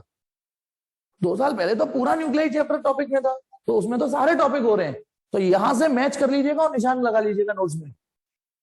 कल वाले पढ़ लिए और आज जो पढ़ा रहा हूं और आज खत्म करूंगा मैं इसको। यानी आज न्यूक्लियर फोर्स, न्यूक्लियर फिजन और न्यूक्लियर फ्यूजन, यही 3 टॉपिक कराऊंगा और ये इस साल का सिलेबस खत्म, इतना ही है। और आप मैच कर सकते हो, इसलिए मैंने पहले सिलेबस भेजा आपको। हाँ, अब आते हैं न्यूक्लियर फिजन। इसका मतलब होता है तोड़ना। ठीक है, अब देखिए हमने पाया कि यदि बड़े न्यूक्लियस को पकड़े हम, बड़े माने जिसका मास नंबर अच्छा हो, और उनको तोड़े, तो वहां से भी एक एनर्जी रिलीज होती है, कोई मास डिफेक्ट जनरेट होता है, तो वो मास डिफेक्ट हमें एनर्जी के रूप में मिलता है। तो चलिए, तो न्यूक्लियर फिजन का मतलब किसी बड़े न्यूक्लियस को तोड़ना। अच्छा, बड़े को तोड़ना भी आसान होता है। एक जो बड़े ऑब्जेक्ट होते हैं ना, उनको तोड़ना आसान होता है। जैसे मेरे हाथ से ये बड़ी सी चौक है, हाथ से गिर जाए जमीन पे, कट से टूट जाएगी ना। लेकिन यदि ये चौक जमीन पे गिरे, ये नहीं टूटेगी इतनी आसानी से। तोड़ी जा सकती है लेकिन आसान तो नहीं रहा ना। ये मेरे हाथ से गिर जाए जमीन से, ऐसी साइज की उठा लूंगा, लेकिन ये जमीन से गिरेगी, टूट जाएगी। तो बड़ी चीजों को तोड़ना आसान होता है, इसलिए यदि तोड़ना है तो बड़ा न्यूक्लियस लो, तोड़ना है तो बड़ा न्यूक्लियस लो। तो याद रखना, तो न्यूक्लियर फिजन के बहुत सारे एग्जाम्पल हैं, लेकिन मैं एक बोल रहा हूं जो सबसे ज्यादा पूछा जाता है, और इस एक को याद कर लीजिएगा। ठीक है, जब मैं स्टूडेंट था तो मुझे याद थी, पर आज मैं टीचर वाली स्टेज पर हूं तो मैं तो देख के लिख सकता हूं। मैं देख के लिखने जा रहा हूं एक रिएक्शन जो आपको हक नहीं है, आपको तो याद करना है। ठीक है, तो जब यूरेनियम 235, मुझे ये कॉन्फ़िगरेशन भूल जाता हूं मैं, नंबर मतलब एक तो याद रहता है, ये 92+। जब इस पर एक स्लो मूविंग न्यूट्रॉन बम्बार्ड कराया जाता है, स्लो मूविंग न्यूट्रॉन फेंका जाता है, इस पे मारा जाता है, स्लो मूविंग न्यूट्रॉन। ठीक है, स्लो मूविंग न्यूट्रॉन, तो ये यूरेनियम टूट जाते हैं। ठीक है, अब देखिए, पहली बात तो इसको हमें बोलना है थर्मल न्यूट्रॉन। 1 नंबर का क्वेश्चन आपको यही मिल जाएगा, what do you mean by thermal neutron. What do you mean by thermal neutron. तो थर्मल न्यूट्रॉन वो होते हैं जो यूरेनियम 235 को फिजन करने के लिए चाहिए होते हैं। ये वो स्लो मूविंग न्यूट्रॉन होते हैं जो यूरेनियम 235 को तोड़ने के लिए जरूरी होता है। अच्छा, कभी कभी क्या होता है कि कुछ चीजें ना आपको आपकी सोच से अलग, मतलब स्लो मूविंग पार्टिकल से अच्छे से टूटती है, फास्ट मूविंग पार्टिकल से नहीं टूटती। जैसे सपोज करो, एक आपका विंडो ग्लास है ना, कांच की खिड़की है, उसमें जब बंदूक की गोली पार करेगी एक बुलेट, तो छोटा सा छेद करके चली जाएगी, कर देगी ना, पेनिट्रेट करके, छेद करके तेजी से बुलेट जाएगी तो टाई। लेकिन यदि मैं ईंट उठा के फेंक के मारूं तो कांच ज्यादा चकनाचूर होगा। बताओ किस केस में कांच के नुकसान ज्यादा हुआ, किस केस में ज्यादा टूट फूट हुई? ओब्वियसली जब आपने ईंट फेंक के मारी, जबकि ईंट की वेलोसिटी तो बुलेट जैसी नहीं थी ना।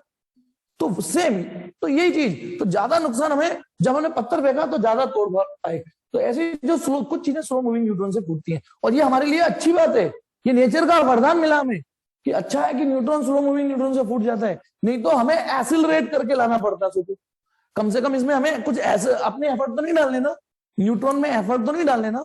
स्लो मूविंग, यदि ये एसिलरेट न्यूट्रॉन से टूट रहा होता तो पहले सारा एक कलेश और जुड़ गई, पहले उसे एसिलरेट करो। इस थर्मल न्यूट्रॉन में ये, यदि हम इसकी स्पीड की बात करें तो इसकी स्पीड 2.2 किलोमीटर पर सेकेंड, और इसकी एनर्जी, यदि हम इसकी एनर्जी निकालें हाफ mv² से, तो ये लगभग 1/40 EV आता है। ये थर्मल न्यूट्रॉन की प्रॉपर्टी, और 1 नंबर में आप इस प्रॉपर्टी को लिख सकते हो। What do you mean by thermal neutron? दो slow moving neutron which are required for the fission of uranium 235। ध्यान रखना, यूरेनियम के और भी आइसोटोप है नेचर में, लेकिन हम 235 की बात करते हैं। यही स्लो मूविंग न्यूट्रॉन से फिजन होता है, टूटता है। अच्छा, कुछ बच्चों के दिमाग में क्वेश्चन आएगा, हाँ अक्षत के में आ भी गया, वेरी गुड, अक्षत के में दिमाग में आ भी गया, मैं इसी आ रहा था, सर आप क्या बात करते हो, 2.2 किलोमीटर पर सेकंड, और आप कह रहे हैं स्लो मूविंग न्यूट्रॉन है। ऐसा तो भगवान आपको कितना भी पैसा दे दे, भगवान मैं गरीब हूं, मैं गरीब हूं, है ना। ये तो वही बात हुई, कितना भी पैसा दे दे, मैं गरीब हूं, इतनी वेलोसिटी और आप फिर भी इसे स्लो बोल रहे हो, 2.2 किलोमीटर पर सेकंड। तो सुनिए उसका रीजन बताता हूं। इस स्पीड से हमें आश्चर्यचकित नहीं होना चाहिए, क्योंकि इतनी स्पीड नहीं नहीं नहीं, सुनो, इतनी, ये भाई देखा जाए तो बंदूक की गोली से ज्यादा स्पीड है ये, बंदूक की गोली से ज्यादा स्पीड, और आप इसे स्लो बोल रहे हो। रीजन सुनिए, इतनी ही स्पीड है हमारे surrounding oxygen molecule, nitrogen molecule, जो हमारे चारों एटमॉस्फेरिक पार्टिकल है, इतनी ही स्पीड से मेरी बॉडी से टकरा रहे हैं।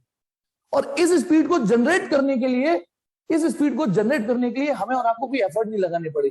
मॉलिक्यूलर लेवल पर ये स्पीड से कोई आश्चर्यचकित नहीं होता। एक बात बताओ, सपोज करो अमीरों की भीड़ में मान लो 50 बिलियनर मिलियनर बैठा दिए जाए, और एक आदमी कहे कि मेरे पास 1 लाख रुपए हैं, है ना। अब मेरे सामने कहेगा तो मेरी तो लार टपकेगी, 1 लाख रुपए, ओए ओए। लेकिन बिलियनर की भीड़ में मेरे पास 1 लाख रुपए हैं, तो वहां ये तो नहीं बोला जाएगा ना कि बहुत ज्यादा है। इस स्पीड को यदि इस कमरे में जितने भी ऑक्सीजन, इवन आपके भी कमरे में ऑक्सीजन मॉलिक्यूल, नाइट्रोजन मॉलिक्यूल जो ऐ पे घूम रहे होंगे ना, उनकी स्पीड यही है। इससे ज्यादा बढ़ानी है तो हमें एफर्ट लगाने पड़ेंगे, इतनी तो आपको यूं ही मिल जाएगी। अच्छा, कुछ लोग सोचेंगे सर क्या बात कर रहे हो, हमारे चारों ओर के मॉलिक्यूल इतनी रफ्तार से हमसे टकरा रहे हैं। मैं कहूंगा तो फिर हम यूं क्यों नहीं कर रहे, गोलियां क्यों नहीं लग रही हमें फिर गोलियां सी महसूस क्यों नहीं हो रही। तो यार मोमेंटम नहीं है उनके पास, मोमेंटम के लिए एम और वी दोनों होना चाहिए। वेलोसिटी तो भगवान ने अच्छी दे दी, पर मास तो है ही नहीं ना, मास तो है ही नहीं। हमने 11th में पढ़ा है ना चीजें, मोमेंटम भी तो होना चाहिए। सामने वाली दीवार पे एक धीमे धीमे ट्रेन आए, या धीमे धीमे ट्रेन कहां से लाऊंगा, ट्रक तो लाया जा सकता है, ठीक है, धीमे धीमे स्पीड से ट्रक आए और दीवार पे टकराए तो वो ज्यादा नुकसान पहुंचा देगा। अब मैं एक तेज साइकिल चला के आऊं, धूप मत चले और साइकिल को पेल दूं, नहीं नुकसान पहुंचा पाऊंगा। क्यों? क्योंकि वेलोसिटी भले ही मेरी ट्रक से ज्यादा थी, लेकिन मास तो नहीं था ना साइकिल में। तो इसलिए तो पहले तो ये बताइए, समझ में आ गया, इस स्पीड से हमें बौराना नहीं है, ठीक है। तो थर्मल न्यूट्रॉन ये नॉर्मल स्पीड है एटॉम वो मॉलिक्यूलर लेवल पर, ठीक है। अक्षर पहले ये बताइए समझ में आया कि नहीं, कि इस लेवल की स्पीड को हम स्लो ही बोलेंगे। 50 बिलियन एयर की भीड़ में जिसपे सबसे कम पैसा होगा उसे गरीब बोला जाएगा, है ना। जो 50वें नंबर पे होगा उसको बोला जाएगा वो गरीब है, ठीक। तो चलिए अब आ जाइए 1 नंबर का क्वेश्चन, थर्मल न्यूट्रॉन। फिर जब ये टकराता है तो इसके टुकड़े टुकड़े होते हैं। अब जब कांच पे पत्थर मारते हो तो कितने भी टुकड़े हो सकते हैं, आप बताना। हाँ तो कहां थे हम, चलिए तो मैं बता रहा था, यदि मैं कांच लेके पत्थर लेके कांच में फोड़ दूं तो कांच के कितने टुकड़े होंगे, है ना, ये नहीं काउंट कर सकते ना। लेकिन इस केस में यूरेनियम के हो सकता है 2 या 3 टुकड़े हो जाते हैं, लेकिन मैक्सिमम जो प्रोबेबिलिटी होती है जनरली ये बेरियम और क्रिप्टन में ही टूटता है। कभी कभार और भी निकले आते हैं, 3 टुकड़े भी हो जाते हैं, लेकिन मोस्ट प्रोबेबिलिटी यूरेनियम को जब न्यूट्रॉन से, क्योंकि ये कैलकुलेटिव फोड़ा जा रहा है ना, वो तो आप वैसे ही फोड़ देते हो उसको, क्या कहते हैं, कांच को, तो जनरली बेरियम क्रिप्टन निकलते हैं। अब फिर मुझे इसको देखने की जरूरत पड़ेगी, क्योंकि मैं यहाँ कंफ्यूज, आपके पास गलत डाटा ना जाए। मेरे पास तो बेटा चॉइस है, मैं तो देख के लिख सकता हूँ, क्योंकि मेरा तो एग्जाम हो गया। आपके पास आपको राजी नहीं गैर राजी याद करनी पड़ेगी इसको, ठीक है। ये फिगर मेरा तो हो गया ना एग्जाम, ठीक। वाइफ कहती है मेरी, शादी से पहले तो बड़े पीछे रहते थे मेरे, पड़े रहते थे, अब तो मुझे प्यार नहीं करते पहले की तरह, ठीक। तो मैंने उससे कहा एग्जाम एंट्रेंस टेस्ट निकालने के बाद, एग्जाम पास होने के बाद पेपर तैयारी कौन करता है? एक बार क्वालिफाई कर ले एग्जाम, फिर कौन पढ़ता है ना। अरे वैसे बीवियों की एक आदत तो है नहीं, कि सारी उम्र टोक टोक के आपको बदल देगी। आप में टोक के, है ना, नॉक झोंक करके ये आपको बदल देंगे, और फिर क्या कहेंगे 10 साल बाद, अब तुम पहले जैसे नहीं रहे, ठीक। तो मैंने जब ये डायलॉग मारा था ना कि एग्जाम क्लियर होने के बाद कौन टेस्ट की तैयारी करता है, तो बोलती है, अच्छा गुस्सा हो गई, तो बोलती है क्या कहते हैं, अच्छा मैं यदि क्या कहते हैं चली जाऊंगी ना तभी तुम्हें अकल आएगी, है नहीं, चली जाऊंगी तो तुम्हें लगेगा कैसा, मैं गलती से जज्बाती में निकल गया, जज्बात मेरे, अच्छा लगेगा चली जाओगी। तो वो मुझे पहले दिन नहीं दिखी, दूसरे दिन नहीं, उसने ये बोला यदि मैं तुम्हें ना दिखूं 2-3 दिन तो तुम्हें कैसा लगेगा, तो मेरे मुंह से निकल गया क्या कहते हैं अच्छा लगेगा। तो मुझे पहले दिन नहीं दिखी, दूसरे दिन नहीं दिखी, तीसरे दिन नहीं दिखी। हाँ, चौथे दिन थोड़ी थोड़ी बाईं आंख की सूजन कम हुई ना, फिर वो दिखने लगी थोड़ी थोड़ी, तब दिखी थी चौथे दिन, जब थोड़ी थोड़ी सूजन कम हुई आंखों की। ये तो लीव द टॉपिक। ओके, तो क्या दाम है? तो ये बेरियम क्रिप्टन, तो मैंने तो देख के लिख दिया भाई, मेरे पास तो चॉइस है। साथ में इसमें 3 न्यूट्रॉन भी निकलते हैं, और न्यूट्रॉन को सिंबॉलिकली ऐसे लिखते हैं, 3 न्यूट्रॉन भी निकलते हैं, 3, है ना, और इनको बोलते हैं सेकेंडरी न्यूट्रॉन। इनको सेकेंडरी न्यूट्रॉन हमें पुकारने, ठीक है, जो हमको फिजन के बाद फिर से मिल गए। और इन तीनों को बोलते हैं fission product, FP, fission product. Fission product ध्यान रखना, बेरियम क्रिप्टन और 3 न्यूट्रॉन और प्लस एनर्जी और रिलीज होगी। इसी एनर्जी के लिए तो हमने इसे तोड़ा है। चाहिए तो हमें यही, चाहिए तो हमको यही, ठीक है। इसको बोलते हैं फिजन एनर्जी, फिजन से प्राप्त होने वाली एनर्जी, फिजन एनर्जी, फिजन से प्राप्त होने वाली एनर्जी। और ये लगभग लगभग यूरेनियम के केस में नियरली 200 मेगा इलेक्ट्रॉन वोल्ट होती है, 200 मेगा इलेक्ट्रॉन वोल्ट। और 10⁻⁻8 सेकंड के अंदर यूरेनियम फूट के दे देगा इतनी एनर्जी। अब जैसे 1 किलोग्राम कोयला है, उसे कंप्लीटली जलने में कुछ तो टाइम लगेगा ना, तब वो अपनी एनर्जी देगा उतनी। पहले पूरा जल जाएगा, तब हम उस एनर्जी को कैलकुलेट करेंगे। एक यूरेनियम 10⁻⁻8 सेकंड के अंदर ध्वस्त हो जाएगा और इतनी एनर्जी रिलीज कर देगा। इसे बोलते हैं फिजन एनर्जी, और इन तीनों को बोलते हैं कंबाइनली फिजन प्रोडक्ट। अच्छा, जैसे आप केमिकल रिएक्शंस को बैलेंस करना जानते हो, इसमें बैलेंस करने के लिए बस आपको नीचे का टोटल नंबर और नीचे का टोटल नंबर बराबर होना चाहिए, और ऊपर का टोटल ऊपर के बराबर होना चाहिए। जैसे इसमें LHS में नंबर ऑफ प्रोटॉन 92 + 0, टोटल कितना है एटॉमिक नंबर? 92 + 0 92। अब RHS में देखिए 56 इसके पास, 36 इसके पास और 0 इसके पास, 6 6 12 5 3 8 1 9, ये 92 हो गए। एटॉमिक नंबर बैलेंस है। ये आपको इस चीज में भी काम में आ जाएगा, कल को आप कंफ्यूज हो तो कि कहीं मेरे से एक आध नंबर मिस तो नहीं हो गया। LHS में ये कितना है? 236। भाई LHS में 235 वो और एक वो, 236 मास नंबर। RHS में 144 तो इसके पास है, 89 इसके पास है। और ये 1 नहीं लेना, ये 3 लेना है। क्यों लेना है 3 बताओ? क्योंकि 3 न्यूट्रॉन है, ऐसे ऐसे 3 न्यूट्रॉन है ना। आप इन्हें सेपरेटली भी लिख सकते हो, लिख सकते थे, लेकिन वो कोई स्मार्ट तरीका थोड़ी नहीं होता लिखने का, है ना। 3, अब इन्हें जोड़ दीजिए, 9 3 12 4 16 का 6 हासिल लगे, ये 236। तो न्यूक्लियर रिएक्शन में भी इस तरीके से बैलेंस चेक कर सकते हो आप। तो ये रही हमारी फिजन, न्यूक्लियर फिजन, ठीक है, सेकेंडरी। अब सुनिए, यदि मैं आपके हाथ में 3 पत्थर रख दूं, 3, एक 144 ग्राम का, एक 89 ग्राम का और एक 1 ग्राम, है ना, सुनना, एक 144 ग्राम का, एक 89 का और 3 1 ग्राम के, ऐसे समझो।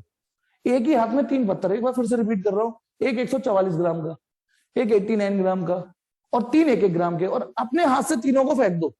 तो सबसे ज्यादा काइनेटिक एनर्जी किसमें मिलेगी? ओब्वियसली इनमें। जो हल्का होता है उसको ज्यादा काइनेटिक एनर्जी नसीब होती है। अब मैं बताता हूं, ये जो एनर्जी रिलीज हुई है, कई लोग ये सोचते हैं एनर्जी का मतलब, जैसे मैं सोचता था बचपन में 7th 8th में जब मास्टर लोग पढ़ाते थे, हम हमेशा सोचते थे ये हीट एनर्जी होती है, एनर्जी का मतलब ही हीट एनर्जी होता है। लेकिन नहीं, सुनिए, हर बार हीट एनर्जी नहीं होती। जैसे मैंने पत्थर उठा के कांच पे फेंक के मारा, स्लो मोशन में जाने दो पत्थर को, स्लो मोशन की वीडियो से ही समझिए। जैसे कांच पे टकराया, थोड़ी देर के लिए साउंड एनर्जी बनी होगी, पल भर के लिए सट, है ना। और वो जो कांच के टुकड़े जैसे हुए, सब अलग अलग जा रहे कि नहीं जा रहे, बोलो, अलग अलग दिशाओं में, उन सब में काइनेटिक एनर्जी आ गई कि नहीं? जो कांच रेस्ट में था, जो कांच रेस्ट में था, उसके टुकड़े काइनेटिक एनर्जी में क्रिएट हो रहे कि नहीं? तो यहां पर भी ये जो फिजन एनर्जी होगी, फिजन एनर्जी जिसे बोल रहा हूं, ये इन तीनों की काइनेटिक एनर्जी के रूप में होगी, तीनों की काइनेटिक एनर्जी। लेकिन इसको थोड़ी ज्यादा नसीब होगी, इसको थोड़ी ज्यादा नसीब हो जाएगी, क्योंकि जो हल्का होता है वो ज्यादा ले जाता है खींच के काइनेटिक एनर्जी। वो कितना हल्का है? न्यूट्रॉन। अब देखिए, क्या ये रिएक्शन समझ, पहले तो न्यूक्लियर फिजन रिएक्शन, ये 1 नंबर का क्वेश्चन पास में आ चुका है। Right any one example of nuclear fission reaction, right any one. और एनी वन के नाम पर एक तो कम से कम याद कर लीजिए, एक ही याद कर लीजिए, एनी वन एक ही याद कर लीजिए, नहीं तो बसड़ हो जाएगी। अब आ जाइए मुद्दा, ये तो हो गई फिजिक्स, ये हो गई फिजिक्स। अब है इंजीनियरिंग। क्या अंतर होता है फिजिक्स और इंजीनियरिंग में? जैसे एक ज्यादा तो डिटेल में नहीं जाऊंगा, मैं पास में भी समझा चुका हूं।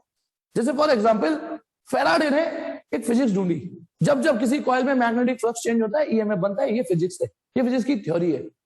इंजीनियर ने उस थ्योरी को, उस एप्लीकेशन, उसको यूज करके एक एप्लीकेशन बना दी। जनरेटर। This is engineering. आया समझ में? आया ना समझ में कि इंजीनियर ने उस फिजिक्स की थ्योरी को जुगाड़बाजी करके ऐसे यूज कर लिया, ऐसे बना लिया कि एक जनरेटर बना दिया, अब आप बिजली यूज करिए। आइए, ये तो थी फिजिक्स कि यूरेनियम को ऐसे फोड़ा जाएगा तो इतनी एनर्जी मिलेगी। अब आप थोड़ा सोचो, ये कोई नेचुरल प्रोसेस नहीं है जो हम इसको स्टडी कर रहे हैं, ये तो इंटेंशनली फोड़ा जा रहा है। और इंटेंशन यदि कोई फोड़ा जा रहा है तो कुछ तो नीयत होगी हमारी। दुनिया में कोई भी एवं इन्वेस्टमेंट नहीं करता, ठीक है। अब इससे हम क्या फायदे ले सकते हैं वो देखिए। इसका जो फायदा लेते हैं हम वो न्यूक्लियर रिएक्टर में लेते हैं। ओके, तो यानी न्यूक्लियर फिजन। अब आते हैं न्यूक्लियर रिएक्टर, इसकी एप्लीकेशन। न्यूक्लियर रिएक्टर क्या चीज है देखिए। एक चैम्बर होता है, देखिए एक चैम्बर होता है, ठीक है। बाकी मैंने बेटा आपको वीडियो भेजी है, उसको देखिएगा एनिमेशन में, और अच्छा बढ़िया तरीके से समझाते हैं एनिमेशन चीजें। मैं तो यहाँ काम चलाऊ समझाऊंगा। ये एक चैम्बर है, इसमें यूरेनियम की रॉड होती है बहुत सारी। और आज देखना, अब देखना शायद और अच्छे से समझ में आएगा। न्यूक्लियर फिजन की भी भेजी है लिंक मैंने, और न्यूक्लियर रिएक्टर की भी भेजी है लिंक, ठीक है। अब आ जाइए, इसमें ना यूरेनियम की रॉड होती है बहुत सारी। अब मैं रॉड ना दिखा के यूरेनियम ऐसे ऐसे दिखा देता हूं, ऐसे ऐसे करके चैम्बर में, ठीक है। तो ये जो मैं दिखा रहा हूं ये क्या चीज है? ये है हमारा यूरेनियम 235, जिसको हम फ्यूल बोलते हैं, यानी फ्यूल रिएक्टर में ये फ्यूल है। जैसे कोयले की भट्टी के लिए पहले कोयला चाहिए, है ना, कोयला चाहिए। पेट्रोल से चलने वाली चीजों के लिए पहले पेट्रोल चाहिए। तो ये हमारा यूरेनियम फ्यूल का काम करेगा। इसमें एक स्लो मूविंग न्यूट्रॉन डाल देते हैं। एक ये जो छोटा सा डॉट मैंने बनाया है, ये है हमारा स्लो मूविंग न्यूट्रॉन।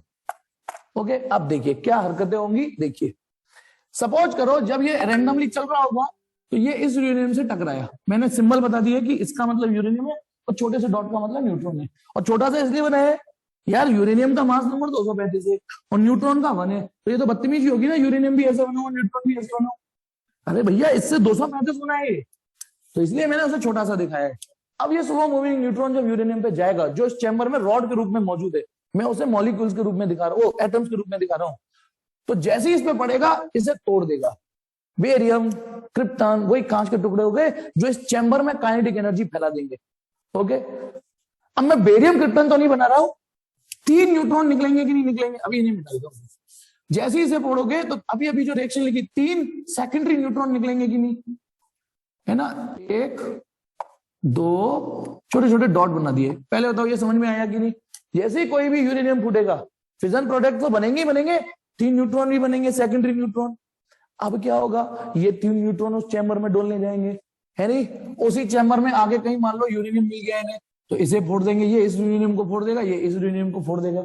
उस चैम्बर में यूरेनियम भी भरे पड़े हैं, रॉड डाली हुई है यूरेनियम की रॉड डली हुई है, ठीक है। अब आ जाइए, जब ये इसको फोड़ेगा, ये इसको फोड़ेगा तो क्या होगा, फिर बेरियम क्रिप्टॉन निकलेंगे। अच्छा, जैसे ही ये फूटेगा तो 200 MeV एनर्जी रिलीज होगी एक यूरेनियम के फूटने पर।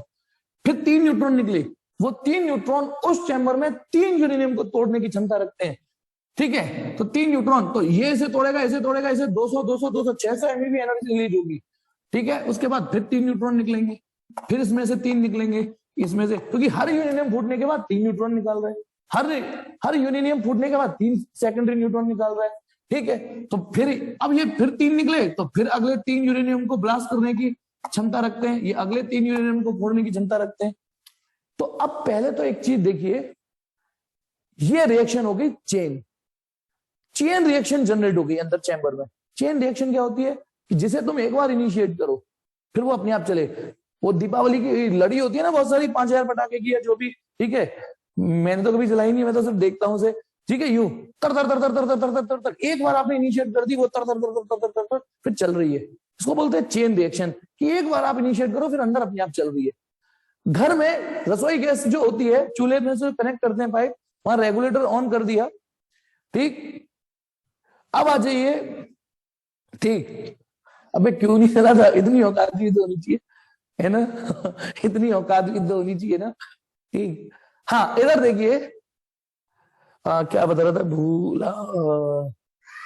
हाँ, और वैसे मेरी आदत नहीं है पटाखे छोड़ने को मेरी आदत नहीं है पटाखे छोड़ने की।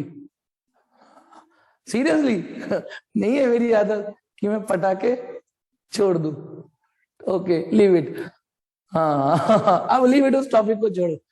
क्या कह रहा था मैं? हाँ, चेन रिएक्शन में रसोई गैस की एग्जाम्पल दे रहा था, रसोई गैस का। अच्छा, पटाखे से एक बार याद आया, अब देखो हमारी जब वो उम्र थी उधमबाजी की, तो मेरा एक भतीजा था, उसने मुझे मरवा दिया होता। अब भतीजा छोटा था, उसे घुमाने के बहाने से हम घर से बाहर निकलते थे। और ये सब पे बचपन में रेस्ट्रिक्शंस होती है, कहाँ जा रहा है, क्यों घूम रहा है ये, तो उसे बाहर घुमाने के लिए तो एक गर्ल्स हॉस्टल के बाहर है नहीं, तो कभी जा रहे थे, मौसा जी पापा वगैरह सब थे, तो वो भतीजा बोलता है कि बाबा बाबा अगली बार दिवाली के पटाखे हम यहीं से लेंगे। गर्ल्स हॉस्टल की तरफ इशारा कर रहा था कि अगली बार दिवाली के पटाखे हम यहीं से लेंगे, गर्ल्स हॉस्टल की तरफ इशारा करके। तो मौसा जी बोले क्यों? अरे वो चाचू कह रहे थे यहाँ बहुत सारी फुलझड़ियां रहती है। अबे मरवा दिया उसने नहीं, यहाँ बहुत सारी फुलझड़ियां रहती है, लीव इट। अब आ जाइए, इनके पास एनर्जी आ जाएगी तो अर्जुन कुछ कह रहा है, रुक जा, निशाना लगा रहा है अर्जुन। शरीर के पास एनर्जी आ जाएगी तो न्यूट्रॉन की वेलोसिटी इंक्रीज नहीं होगी। अरे रुक तो सही, सतल्ली रख, सतल्ली अर्जुन, बिल्कुल सतल्ली रख, आई एम हियर, ठीक चलिए ओके चलिए। अब क्या होगा, चेन में रसोई गैस पे आ रहा था। रसोई गैस, देखो किसी रिएक्शन को मीनिंगफुल यूज में लेना है तो उसका चेन रिएक्शन होना जरूरी है, पहली शर्त। क्योंकि चेन नहीं होगी तो क्या होगा, देखो आप जब घर में खाना बनाते हो, माचिस की तीली से एक बार बर्नर पे रखते हो, है ना, रेगुलेटर ऑन किया, गैस के बर्नर पे रखा माचिस की तीली, अब एक बार जब वो जल गया, उसके बाद आप उसमें चाय बनाइए कुछ भी, अब बताइए गैस कंटिन्यूसली आ रही है, कंट्रोल मैनर में गैस का फ्लो आ रहा है, अगली बार दिया सलाई जलाने की क्यों जरूरत नहीं पड़ी? क्योंकि जो पहले से आग लगी हुई है उसमें, वो अगली जो गैस आ रही है उसके लिए इनिशिएशन का काम करेगी, करेगी ना। जो पहले से वहां आग लग चुकी है, जो आगे से गैस आ रही है उसमें उसके लिए काम करेगी, फिर वो गैस जल जाएगी तो पीछे से जो अगली गैस आ रही है उसके लिए इनिशिएशन का काम करेगी। ये चेन रिएक्शन का इसलिए होना जरूरी है। इमेजिन करो आपकी माचिस की तीली से थोड़ी देर के लिए गैस जलती तो आपके लिए कितनी मुश्किलें हो जाती। माचिस की तीली चायदान के नीचे रखी, फिर एक और तीली जलाओ, फिर एक और तीली जलाओ, मम्मी जल्दी चाय बनाओ, माचिस की तीली एक और, माचिस की तीली फुक रही होती यदि वो रिएक्शन चेन नहीं होती तो, है ना। तो पहले तो ये चेन हो गई 1 से 3, 3 से 9। लेकिन अब प्रॉब्लम इसमें ये हो गई, एक्चुअली इसमें 2 प्रॉब्लम है। अभी तो मैंने इसमें एक सच छुपा रखा है ना, बताऊंगा सारी चीजें जो अर्जुन के दिमाग में चला। लेकिन आप पहले ये देखिए, यदि ये रिएक्शन ऐसी ही होती चली गई, मल्टीप्लाई होते गए न्यूट्रॉन्स 1 से 3, 3 से 9, 9 से 27, 27 से 81, 81 से ये तो बहुत हैवीली मल्टीप्लाई हो रहा है, ये तो जीपी में चलने लगी, है ना। तो जो आग खाना बनाने के काम में आती है, जो आग खाना बनाने के काम में आती है, यदि उसे कंट्रोल नहीं करोगे तो वही आग विध्वंस का कारण भी बनती है ना, यदि कंट्रोल मैनर में यूज ना करो। तुम यार ये तो बवाल बनता जा रहा है। और आप आग बर्नर पे रखते हो, सिलेंडर में तो नहीं लगाते हो ना, एक साथ सारा विस्फोट थोड़ी नहीं करना आपको। अब ये तो इतना सारा रिएक्शन हो रहा है यूरेनियम, एक बार इतना सारा जो भी यूरेनियम रखा है हमने वो तो बहुत जल्दी भस्म हो जाएगा, है ना। बताना सिलेंडर में यदि आग लगा दोगे तो जो भी गैस है वो एक साथ फटेगी फिर तो अब पहली चेन रिएक्शन तो हमें चाहिए, लेकिन वो कंट्रोल मैनर में चाहिए। अब जैसे घर में सिलेंडर में भी रेगुलेटर होता है और बर्नर में भी होता है, उसको रेगुलेट करने के लिए अब इसे कैसे रेगुलेट करेंगे वो मैं बताऊंगा। लेकिन उससे पहले एक सच और, यार ये जो सेकेंडरी न्यूट्रॉन निकले हैं, ये जो सेकेंडरी न्यूट्रॉन निकले हैं ये रिएक्शन से निकले हैं और इनमें होगी एनर्जी, होगी या नहीं होगी। ये जो सेकेंडरी न्यूट्रॉन होंगे, अभी मैंने क्या बताया था रिएक्शन जब वो जो मिट गई है कि ये एनर्जेटिक न्यूट्रॉन है, ये फास्ट मूविंग न्यूट्रॉन है, ये थर्मल न्यूट्रॉन नहीं है। यूरेनियम को थर्मल न्यूट्रॉन बोल पाएगा, ना कि एनर्जेटिक वाला न्यूट्रॉन। तो सुन लीजिए, ये जो रिएक्शन से न्यूट्रॉन निकले हैं, सच्चाई ये थी कि ये अभी अगले यूरेनियम को फोड़ने लायक है ही नहीं, ये तो तेजी से निकले हैं ना, तेजी से निकले हैं ना, तो ये तो चेन रिएक्शन भी नहीं होगी। तो हम क्या करते हैं, हमें पहले, अब देखिए उसके लिए हम क्या करते हैं, इस चेंबर में हैवी वाटर डाल देते हैं, हैवी वाटर, ये वाटर डाल दिया। अब हैवी वाटर मतलब पानी डाल दिया, वही heavy water. Heavy water proton rich substance होता है, प्रोटॉन रिच। उसका क्या रोल है बताता हूं, देखिए वो मैं यहां बता देता हूं। चैम्बर है ये, इसमें पानी डाल दिया मैंने, हैवी वाटर। अब एक छोटे छोटे क्रॉस समझिए, ये उसके अंदर प्रोटॉन होंगे, ये क्या चीज है, प्रोटॉन, प्रोटॉन, ओके, प्रोटॉन, ये क्रॉस जो मैंने बनाया है प्रोटॉन। अब जो न्यूट्रॉन रिएक्शन से निकले होंगे ये वाला न्यूट्रॉन, तो अब बताइए इस बात की पूरी संभावना है ना कि ये इन क्रॉस से भी टकराएंगे? बताओ बताओ भाई, जो यहां से निकला पानी में से हो तो भाई पानी में से जा रहे हैं, पानी में neutron neutron neutron sorry sorry sorry sorry proton proton proton. तो ये न्यूट्रॉन, सपोज करो ये जो डॉट है, ये जो न्यूट्रॉन है, जब यहां से यहां जाएगा तो इस बात की पूरी संभावना है कि पानी में मौजूद जो प्रोटॉन है उनसे टक्कर मार मार के जाएगा। अब इसका फायदा बताता हूं, थोड़ी सी 11th जरूर है, वो देखिए। हमने 11th में एक चीज पढ़ी थी, जब दो सेम मास की बॉडी आपस में कोलाइड करती हैं, इलास्टिकली कोलाइड करती हैं, तो उनकी स्पीड एक्सचेंज हो जाती है। जब दो सेम मास की बॉडी है ना इलास्टिकली कोलाइड करती है तो उनकी स्पीड एक्सचेंज हो जाती है। न्यूट्रॉन और प्रोटॉन का मास रफली बराबर होता है। तो सुनिए, जब ये फास्ट मूविंग न्यूट्रॉन जो रिएक्शन से निकला है, जो कि बहुत तेजी से निकला होगा, है ना, जो यूरेनियम का फिजन नहीं कर पा रहा अपनी स्पीड की वजह से, अब जब ये पानी में से होते हुए इससे टकराएगा, ओके, इससे टकराएगा, तो इनकी आपस में स्पीड एक्सचेंज हो जाएंगी कि नहीं? जल्दी बताओ, आपस में स्पीड एक्सचेंज हो जाएंगी। तो इसका मतलब न्यूट्रॉन की, वही अक्षय कुमार बन जाइए, ऐसे स्पीड एक्सचेंज हो जाएगी। इसका मतलब अब इस न्यूट्रॉन की स्पीड वो हो जाएगी जो इस प्रोटॉन की है, इस न्यूट्रॉन की स्पीड वो हो जाएगी जो इस प्रोटॉन की है। और प्रोटॉन थर्मल इक्विलिब्रियम में था। बताओ, पानी, सोचो प्रोटॉन की स्पीड क्या थी? प्रोटॉन को थोड़ी नहीं हम कहीं से एक्सेलरेट करा रहे, प्रोटॉन की स्पीड तो वो है जो थर्मल इक्विलिब्रियम में है। हमें न्यूट्रॉन की वही स्पीड चाहिए।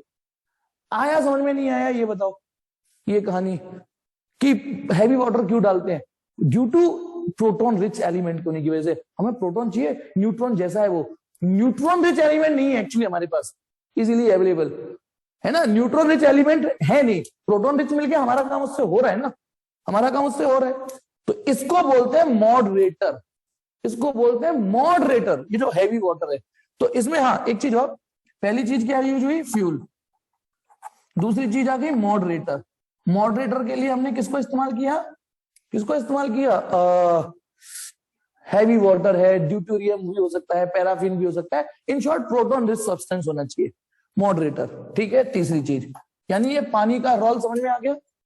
समझ में आ गया कि नहीं? अब हमारा न्यूट्रॉन इस लायक हो गया, अब मैं तुझे फोड़ दूंगा, यूरेनियम को फोड़ेगा भी, फोड़ रहा है। अब क्या होगा? 1 से 3, 3 से 9, 9 से 27, 27 से 81, 81 से 243। यदि इस चेन रिएक्शन को मल्टीप्लाई होने से नहीं रोका गया तो ये रिएक्शन, है ना, एक बवंडर का काम बन जाएगी। अब हमें क्या करना चाहिए? बुद्धि लगाइए। हमें करना चाहिए, ये जो न्यूट्रॉन मल्टीप्लाई हुए जा रहे हैं मल्टीप्लाई, यार इस मल्टीप्लाई फैक्टर पे लगाम लगनी चाहिए। तो हम इसमें क्या करते हैं, सुनिए, इसमें कुछ कंट्रोल रॉड डाल देते हैं चैम्बर में। कंट्रोल रॉड्स इस चैम्बर में डाल देते हैं, ठीक है, कंट्रोल रॉड्स। तो रिएक्टर में अगला रोल है, ये एक एक नंबर के क्वेश्चन है। देखो 12th में रिएक्टर कभी आया नहीं है कि एक्सप्लेन रिएक्टर, उसके बाद बहुत कुछ है पूछने को। हाँ, एक एक नंबर के क्वेश्चन जरूर आए हैं। What do you mean thermal neutron, what is the role of moderator, है ना, what is the role of control rod. तो कंट्रोल रॉड का बताता हूं। अच्छा, ये कैडमियम और बोरोन की बनी होती है, कैडमियम एंड बोरोन की। अब कैडमियम और बोरोन में क्या खास बात होती है? न्यूट्रॉन को चिपका लेते हैं। यदि न्यूट्रॉन उनसे टकराया तो उनको अपने पास रख लेते हैं। न्यूट्रॉन जैसे आयरन होता है ना, सॉरी मैग्नेट, आयरन को अपने पास रख लेगी, बाकी सबको जाने देगी, है ना। यदि मैं एक आयरन की बॉल को मैग्नेट में टक्कर मारूं तो वो वहीं चिपक जाएगी, ओके कि नहीं? और एल्युमिनियम की बॉल को मैग्नेट में मारूं तो वो नहीं चिपकेगी। तो कैडमियम और बोरोन ना क्या कहते हैं, न्यूट्रॉन को अपने पे एब्जॉर्ब कर लेते हैं। मतलब न्यूट्रॉन उनसे टकरा के लौट के नहीं आ पाएगा। जैसे गोबर होता है ना, गोबर दीवार पे मारो वहीं चिपक के रह गया, कंडा बन गया, नहीं? तो बिल्कुल न्यूट्रॉन उस गोबर की तरह हो जाता है कैडमियम बोरोन के। अब आप बताइए, अब लेकिन ये जो कंट्रोल रॉड है जो चैम्बर में डाली है, ये बाहर से कंट्रोल होती है, इसको खींच भी सकते हो। अच्छा, यदि मैं ऐसे ऊपर खींच दूंगा, यदि मैं ऐसे, समझो, एक मिनट, यहाँ यदि मैं ऐसे, यही वो चैम्बर है, यदि मैं इसको ऊपर खींच दूंगा तो ये रॉड ऐसी हो जाएगी। यानी यदि मैं इसको ऊपर खींच दूंगा तो कंट्रोल रॉड का जो रेशियो है चैम्बर में वो कम हो जाएगा, और इन्हें पुश कर दूंगा तो ये चैम्बर में ज्यादा आ जाएंगी। अब बताइए, यदि मैं ऐसा कर देता हूं तो कंट्रोल रॉड चैम्बर में कम है तो एब्जॉर्प्शन कम होगा, और अब एब्जॉर्प्शन ज्यादा होगा न्यूट्रॉन का, क्योंकि यार चैम्बर के अंदर काफी अच्छे अमाउंट में, काफी अच्छे साइज में डाल दिया है, ठीक है, सॉरी। चलिए पहले ये बताओ, समझ में आया कंट्रोल रॉड का रोल? कंट्रोल रॉड इसलिए डाली जाती है, बाहर से ऑपरेट करते हैं, ठीक है, जिससे कि जो न्यूट्रॉन बवासीर बनते चले जा रहे हैं, मल्टीप्लाई होते चले जा रहे हैं, इनमें से कुछ न्यूट्रॉन को वो टाइम टू टाइम एब्जॉर्ब कर सके, और ये जो रिएक्शन जीपी में चल रही थी ये फर्दर एसिलरेट होने से रुक जाए, फर्दर मल्टीप्लाई होने से रुके। कंट्रोल रॉड किसकी बनी होती है? कैडमियम और बोरोन की। अब यहां पर मैं आगे टॉपिक पढ़ाऊं, एक छोटा सा टॉपिक और है इसी में, फिर आगे पढ़ाऊं। ये एक है यहां पर neutron reproduction factor, neutron reproduction factor. अब न्यूट्रॉन पैदा हो रहे हैं ना, तो इसलिए रिप्रोडक्शन वर्ड तो आएगा ही। न्यूट्रॉन रिप्रोडक्शन फैक्टर, या एक और बोलते हैं न्यूट्रॉन मल्टीप्लीकेशन फैक्टर।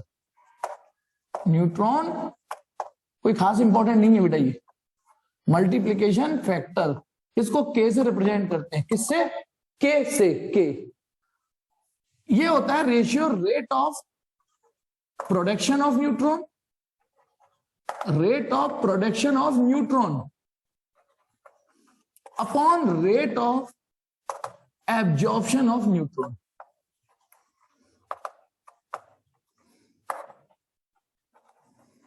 समझ में आ गया? इस रेशियो को डिफाइन किया गया है। अब पता ना, इस चैम्बर में जब कंट्रोल रॉड भी आ गई तो इसका मतलब इस चैम्बर में न्यूट्रॉन पैदा भी होंगे और कंट्रोल रॉड की वजह से एब्जॉर्ब भी होंगे, दोनों काम साइमल्टेनियसली हो रहे होंगे। अब यहां पे तीन बातें, तीन केस सुनिएगा, या तो के की वैल्यू 1 से बड़ी होगी, या के की वैल्यू 1, या के लेस देन 1। आराम से सोचते हैं, के ग्रेटर देन 1 है, इसका ये के ग्रेटर देन 1 आएगा कब? के ग्रेटर देन 1 आएगा कब? जब न्यूमरेटर ज्यादा होगा, जब न्यूमरेटर ज्यादा होगा, और न्यूमरेटर यानी न्यूट्रॉन प्रोड्यूस ज्यादा होने लग जाए और एब्जॉर्ब कम हो। अब आपको क्या लगता है, ये कंट्रोल मैनर की रिएक्शन है क्या? आप खुद बताइए। यदि के ग्रेटर देन 1 मेंटेन हो जाए अंदर चैम्बर में, तो ये कंट्रोल रिएक्शन है या अनकंट्रोल? ये अनकंट्रोल रिएक्शन है, क्योंकि न्यूट्रॉन पैदा ज्यादा होंगे, रेट ज्यादा होगा और रेट ऑफ एब्जॉर्प्शन कम होगी। This is uncontrolled reaction. ये है control reaction, this is controlled reaction. क्यों? क्योंकि ये एक स्टेडी रेट मेंटेन हो गया, मतलब ये 1 है, यानी ना तो ये फैक्टर बढ़ रहा ना ये फैक्टर बढ़ रहा, ये बैलेंस है, ये दिस इज कंट्रोल। तो इसलिए न्यूक्लियर रिएक्टर में हम इस रिएक्शन को कैरी आउट कराते हैं, दिस इज कंट्रोल रिएक्शन, और इसको बोलते हैं क्रिटिकल साइज। क्रिटिकल साइज इसको बोलते हैं super critical size, super critical size इसको बोलते हैं सुपर क्रिटिकल साइज, इसको क्रिटिकल साइज, और इसको सब क्रिटिकल साइज बोलते हैं। तो बीच वाले से स्टार्ट कर लेते हैं, इसको ये क्रिटिकल साइज, इससे बड़ा सुपर, इससे नीचे सब। न्यूक्लियर रिएक्टर में ये यूज होता है, रिएक्टर में ये यूज होता है साइज, कंट्रोल मैनर में रिएक्शन यूज होती है, ठीक है। लेकिन इसे भी यूज करते हैं, कहां यूज करते हैं? अपने देश की सुरक्षा के लिए बनाए गए एटम बॉम्ब में। उसमें क्या करते हैं, एक चैम्बर बनाते हैं, कंट्रोल रॉड डाली हुई है, ठीक है। अब जहां फेंकना होता है कंट्रोल रॉड कंप्लीटली बाहर निकाल देते हैं, फेंक दिया। जैसे नॉर्मल बम होता है ना, पिन से खींच के क्यों फेंक दिया है ना, ऐसी इसको खींच के बाहर कंप्लीटली फेंक देते हैं और फेंक दिया इसको। कंट्रोल रॉड है ही नहीं, अंदर रिएक्शन अनकंट्रोल हो जाएगी, चैम्बर फट जाएगा। ये होता है बेटा, ठीक है, ओके। अब क्या देखो, ये एटम बम में यूज होता है, ये रिएक्टर में यूज होता है, और ये कहां यूज होता है? ये यूज तो नहीं होता कहीं, लेकिन लेकिन लेकिन लेकिन अब एक बात बताओ, यदि आपकी मोटरसाइकिल कभी खराब होगी, कुछ गड़बड़ होगी, कर्र कर्र की आवाज आ रही है कहीं, है ना, तो पहले आप मोटरसाइकिल को रोकोगे ना कहीं, है ना, कि यूं कहोगे चलते फिरते मिस्त्री से, ओए चल मेरी बाइक ठीक करियो, बाइक ठीक करियो, मैं चल रहा हूँ, मेरे पीछे पीछे वो क्लास पेज लेके भग रहा है आपके पीछे, पहले बाइक रोकोगे तसल्ली से, ठीक है ना। चलिए, ऐसे ही यदि आपके रिएक्टर में कहीं आउटर फील्ड में अंदर कहीं प्रॉब्लम आ गई, कुछ चीजें खराब हो गई हैं, तो पहले रिएक्टर रोकोगे ना, तो ये इसको अंदर बंद कर देते हैं, मतलब कंट्रोल रॉड पूरी तरीके से पिन कर देते हैं अंदर। तो दिस इज यूज व्हेन आपको रिएक्टर रोकना होता है, रिएक्टर की रिएक्शन रोकनी होती है, कंप्लीटली तो नहीं रुकेगी, लेकिन ऑलमोस्ट ये मान सकते हैं खत्म हो चुकी है। अच्छा, वो मोटरसाइकिल के एग्जाम्पल से एक बात बताता हूँ, सुनो।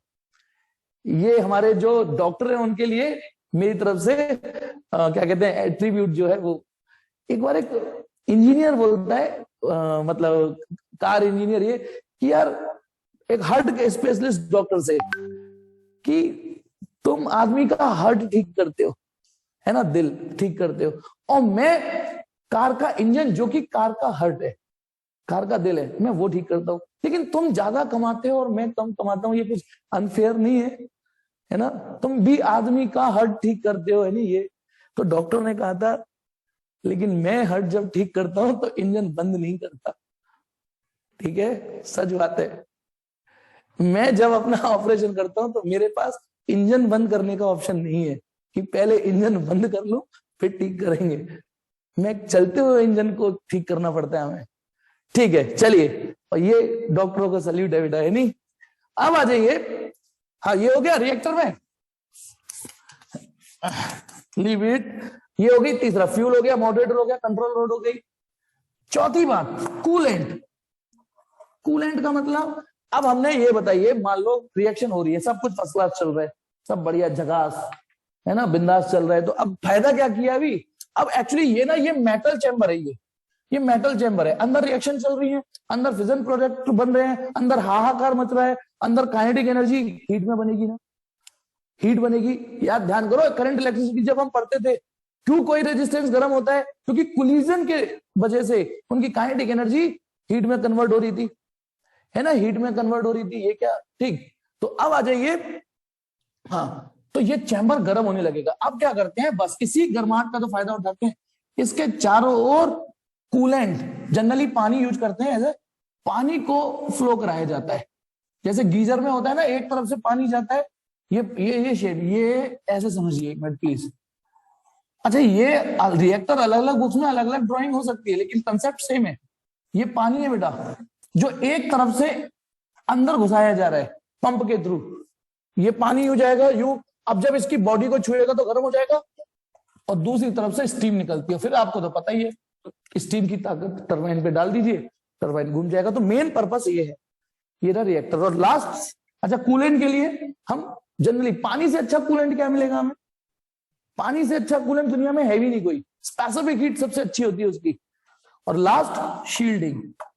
शील्डिंग क्या चीज होती है, सुनिए, ये जो यूरेनियम है ना, ये इसमें एक गंवार बना ये है, एक रायता ये फैला हुआ है कि जैसे हम रिएक्टर बंद भी कर दे तो यूरेनियम अपने आप भी डिके होता है, क्योंकि ये रेडियो एक्टिव एलिमेंट भी है, ये अपने आप में रेडियो एक्टिव एलिमेंट भी है। यानी रेडियो एक्टिव एलिमेंट बोलते ही समझ जाइए कि ये आप रिएक्शन कराओ मत कराओ, ये अपने आप भी डिके तो हो गई होगा। अल्फा निकलेगा, बीटा निकलेगा, गामा पार्टिकल्स निकलते हैं इनमें, और इनमें इतनी काइनेटिक एनर्जी होती है अल्फा बीटा गामा में कि ये नॉर्मल मेटल की चादरों को तो पार कर जाएंगे, पतली पतली चादरों को तो पेनिट्रेट कर जाएंगे ये अल्फा बीटा गामा। तो बाहर जो मेन पावर काम कर रही है उसको नुकसान नहीं होगा। कौन काम करेगा फिर, यदि किसी को पता चल जाए कि तुम 2 साल 3 साल बाद मर जाओगे या तुम्हारी बॉडी इंजर हो जाएगी। तुम्हें पता है मैडम क्यूरी, जिन्होंने नोबेल पुरस्कार मिला था, जिन्होंने रेडियो एक्टिविटी पे काम किया था, उन्हें खुद नहीं पता था उस समय कि मैं एक ऐसा काम कर रही हूं। वो रेडियो एक्टिविटी पे काम कर रही थी, उन्हें नहीं पता था, उनकी बॉडी खराब हो गई थी रेडियो एक्टिविटी से, और वो खत्म ही रेडियो एक्टिविटी की वजह से हुई थी। ठीक है, तो कौन काम कर लेगा, तो फिर हम क्या करते हैं, इस पूरे को एक चैम्बर में बंद करते हैं। देखो, करीब 2.5-3 मीटर के चैम्बर में बंद करके ये काम कराते हैं। मतलब ये जो दीवार होती है ना, 2.5 मीटर नहीं बना ढंग से, कोई नहीं, 2.5 मीटर की कंक्रीट की दीवार है के अंदर ये कराते हैं। कंक्रीट की दीवार है, मैंने जो एनिमेशन भेजा उसको और अच्छे समझ में आ जाएगा, ताकि जो अल्फा बीटा पार्टिकल निकले वो यहाँ पे ही रुक जाए, एब्जॉर्ब हो जाए। अल्फा बीटा निकले, एब्जॉर्ब हो जाए, बाहर ना निकले। 2.5 से 3 मीटर चौड़ी, आप फील करिए, घर में जो लास्ट दीवार होती है वो 18 इंची की होती है, बाहर की बाउंड्री वॉल जो नींव होती है उसके बाद जब आती है 18 इंची होती है लास्ट। मैं तो 2.5 से 3 मीटर बोल रहा हूँ, वो भी लेंटर जो पड़ता है कंक्रीट, तब जाके काफी हद तक उनको रोक लिया जाता है पेनिट्रेशन को। ये था न्यूक्लियर रिएक्टर। ओके, तो एक एक नंबर के क्वेश्चंस। अब आते हैं लास्ट क्वेश्चन, आज का last topic, nuclear fusion. Nuclear fusion, इसमें तो मेरे पास और भी कुछ पढ़ाने को नहीं है ज्यादा, नहीं आज के लिए कोई इतना नहीं, ये खत्म है आज चैप्टर। यदि ये खत्म नहीं हुआ, तीसरी मीटिंग आनी पड़ेगी चाहे थोड़ी देर के लिए, लेकिन ये छोटा सा, ये तो इसी में काम हो जाएगा इसका। न्यूक्लियर फ्यूजन माने हल्के हल्के पार्टिकलों को जोड़ना, छोटे छोटे पार्टिकलों को जोड़ना। अब मकान जब बनता है तो छोटी छोटी ईंटों को तो जोड़ पाते हैं, बड़े बड़े पत्थर थोड़ी नहीं इंस्टॉल होते कंफर्टेबल, तो यहाँ लाइटर न्यूक्लियर को जोड़ते हैं। तो आप एनसीईआरटी का पेज 455 देखोगे तो 2-3 रिएक्शन लिखी हुई है, मैं उसमें से लास्ट की 2 लिख देता हूं, जैसे 1s2, फिर मैंने देख लिया, मेरे पास तो ऑप्शन है बेटा देखने का, आपके पास नहीं, आप रख लेना इन्हें। 2He, right any one reaction N और प्लस 3.27 MeV, एक रिएक्शन ये रही, तीसरी रिएक्शन और याद करना चाहो तो ये दोनों याद कर सकते हो, 1s2 1s3 plus 1h1 plus 4.03, ये MEV, ये न्यूक्लियर फ्यूजन हो रहा है आपके सामने। फ्यूजन यानी फ्यूज करना, जोड़ना। लाइटर लाइटर न्यूक्लियाई देख रहे हो ना, कितने लाइटर लाइटर न्यूक्लियाई हैं। अब मास नंबर देखिए, पहले था 235, अबे दो जोड़ दिया। अब देखिए इसमें क्या होता है, इसको जब जोड़ते हैं तो पहली क्वेश्चन, ये एनर्जी रिलीज होगी फ्यूजन में, ठीक। हाँ याद कर लेना बेटा, याद करना एनर्जी रिलीज, एक तो कंप्लीट याद कर लेना। अब पहला कंफ्यूजन, जब हमने यह न्यूक्लियर फ्यूजन रिएक्ट किया कराया था, यूरेनियम 235 प्लस न्यूट्रॉन, तो जो बने थे barium krypton neutron plus 200 MeV energy release हुई थी ना। तो पहली बार में बंदा कंफ्यूज ये होता है कि इसमें ज्यादा अच्छी एनर्जी मिल रही है, 200 मिल रही है, इसमें तो टुच्ची सी 4 मिल रही है। ये एक भ्रम है। भ्रम क्या, यहां इस एनर्जी को जनरेट करने के लिए आपने 235 ये और एक ये 236 न्यूक्लियॉन्स को इस्तेमाल किया है। इस एनर्जी को रिलीज करने के लिए, इस एनर्जी को बनाने के लिए आप ऐसे मान लीजिए 235 प्लस 1 236 ग्राम फ्यूल यूज करोगे, ऐसे मान लीजिए, थोड़ी देर के लिए मान लीजिए, ठीक है, 236 ग्राम यूज करोगे तब 200 MeV एनर्जी रिलीज मिलेगी। इस वाले को देखिए 2 और 2 4 ग्राम यूज करोगे तो इतनी एनर्जी रिलीज मिल गई। तो अब बताओ कौन ज्यादा एफिशिएंट दिख रहा है। तो केवल नंबर पे नहीं जाना चाहिए कि एक आदमी, एक बार बताओ, एक आदमी, 2 आदमी है X और Y, एक आदमी 15,000 रुपए पर मंथ कमाता है ना, या 10,000 रुपए पर मंथ कमाता है, और एक 20,000 रुपए पर मंथ कमाता है पर मंथ। एक 10,000 रुपए, एक 20,000, किसकी फैमिली ज्यादा हैप्पीली जी रही होगी बताओ ना। ये 10,000 रुपए पर मंथ कमा रहा है, 20,000 रुपए पर मंथ कमा रहा है, ये आदमी X, तो किसकी फैमिली हैप्पीली थोड़ा ज्यादा जी रही होगी, Y वाला ना निकुंज। अब इसके घर में केवल 4 लोग हैं, इसके घर में 50 लोग हैं। अब हालात बदल गए, जज्बात बदल गए, जल्दी डिसीजन दे दिया तूने। मैंने ये बोला एक आदमी 10,000 रुपए कमा रहा है, एक आदमी 20,000 रुपए कमा रहा है, किसकी फैमिली ज्यादा हैप्पीली जी रही होगी। आपने क्या जवाब दे दिया, 20,000 वाला। लेकिन फिर मैंने दिया कि इसकी फैमिली में 4 लोग थे, इसकी फैमिली में 50 लोग, पूरा कुनवा है इसमें। तो इस वही चीज ना, तो वही ऐसे समझो कि 4 ग्राम यूज करके आपको 4.03 मिल रही है। तो पहली बात तो न्यूक्लियर फ्यूजन हमारा ज्यादा एफिशिएंट होता है।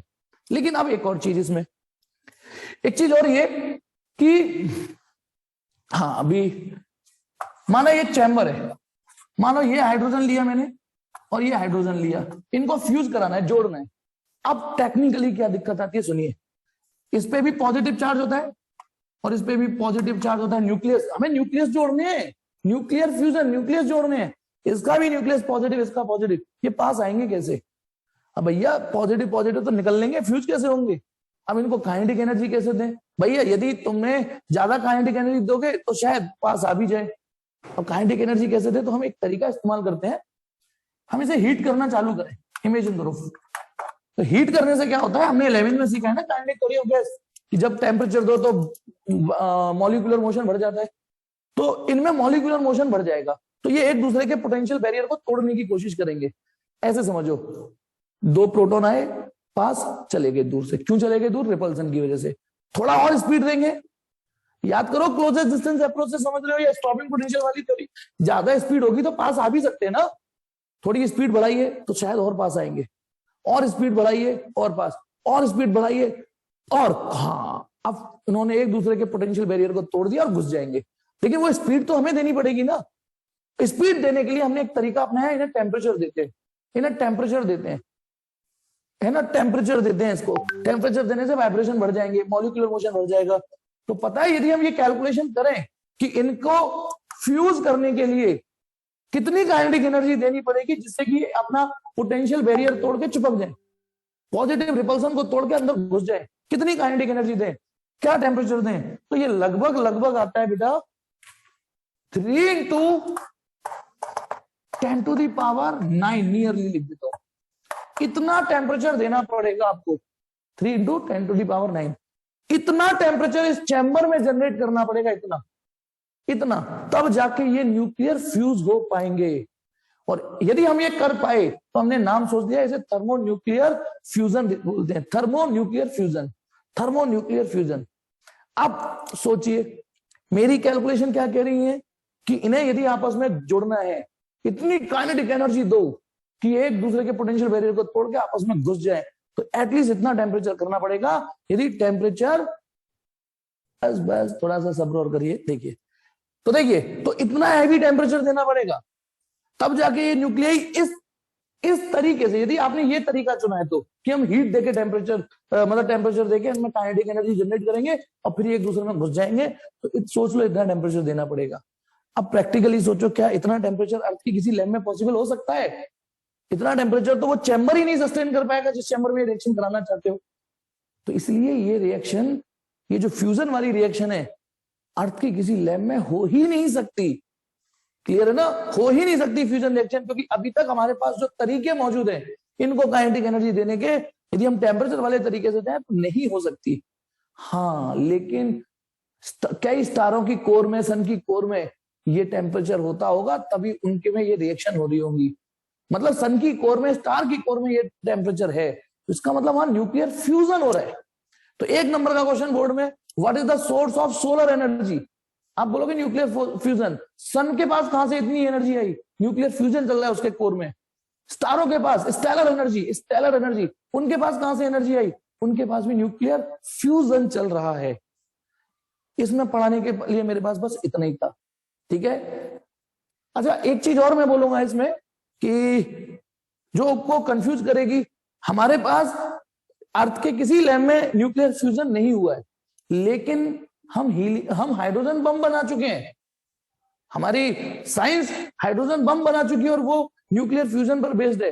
तो ये सर, ये ड्वेल नेचर जैसी बात क्यों कर रहे हो? एक तरफ आप कह रहे हो कि ये रिएक्शन अर्थ पे नहीं करा सकते, अर्थ के किसी लैब में पॉसिबल नहीं है क्योंकि इतना टेम्परेचर सस्टेन करने वाला कोई चैम्बर ही नहीं मिल सकता, और दूसरी तरफ आप कह रहे हो कि हमने हाइड्रोजन बम बना लिया जो न्यूक्लियर फ्यूजन पे काम करता है। इसका आंसर कमेंट बॉक्स में डालना। ऐसा क्या है? ये बोर्ड से रिलेटेड नहीं है, इसलिए मैं आपसे पूछ सकता हूं, इसलिए इसका आंसर रोक सकता हूं, सोचना।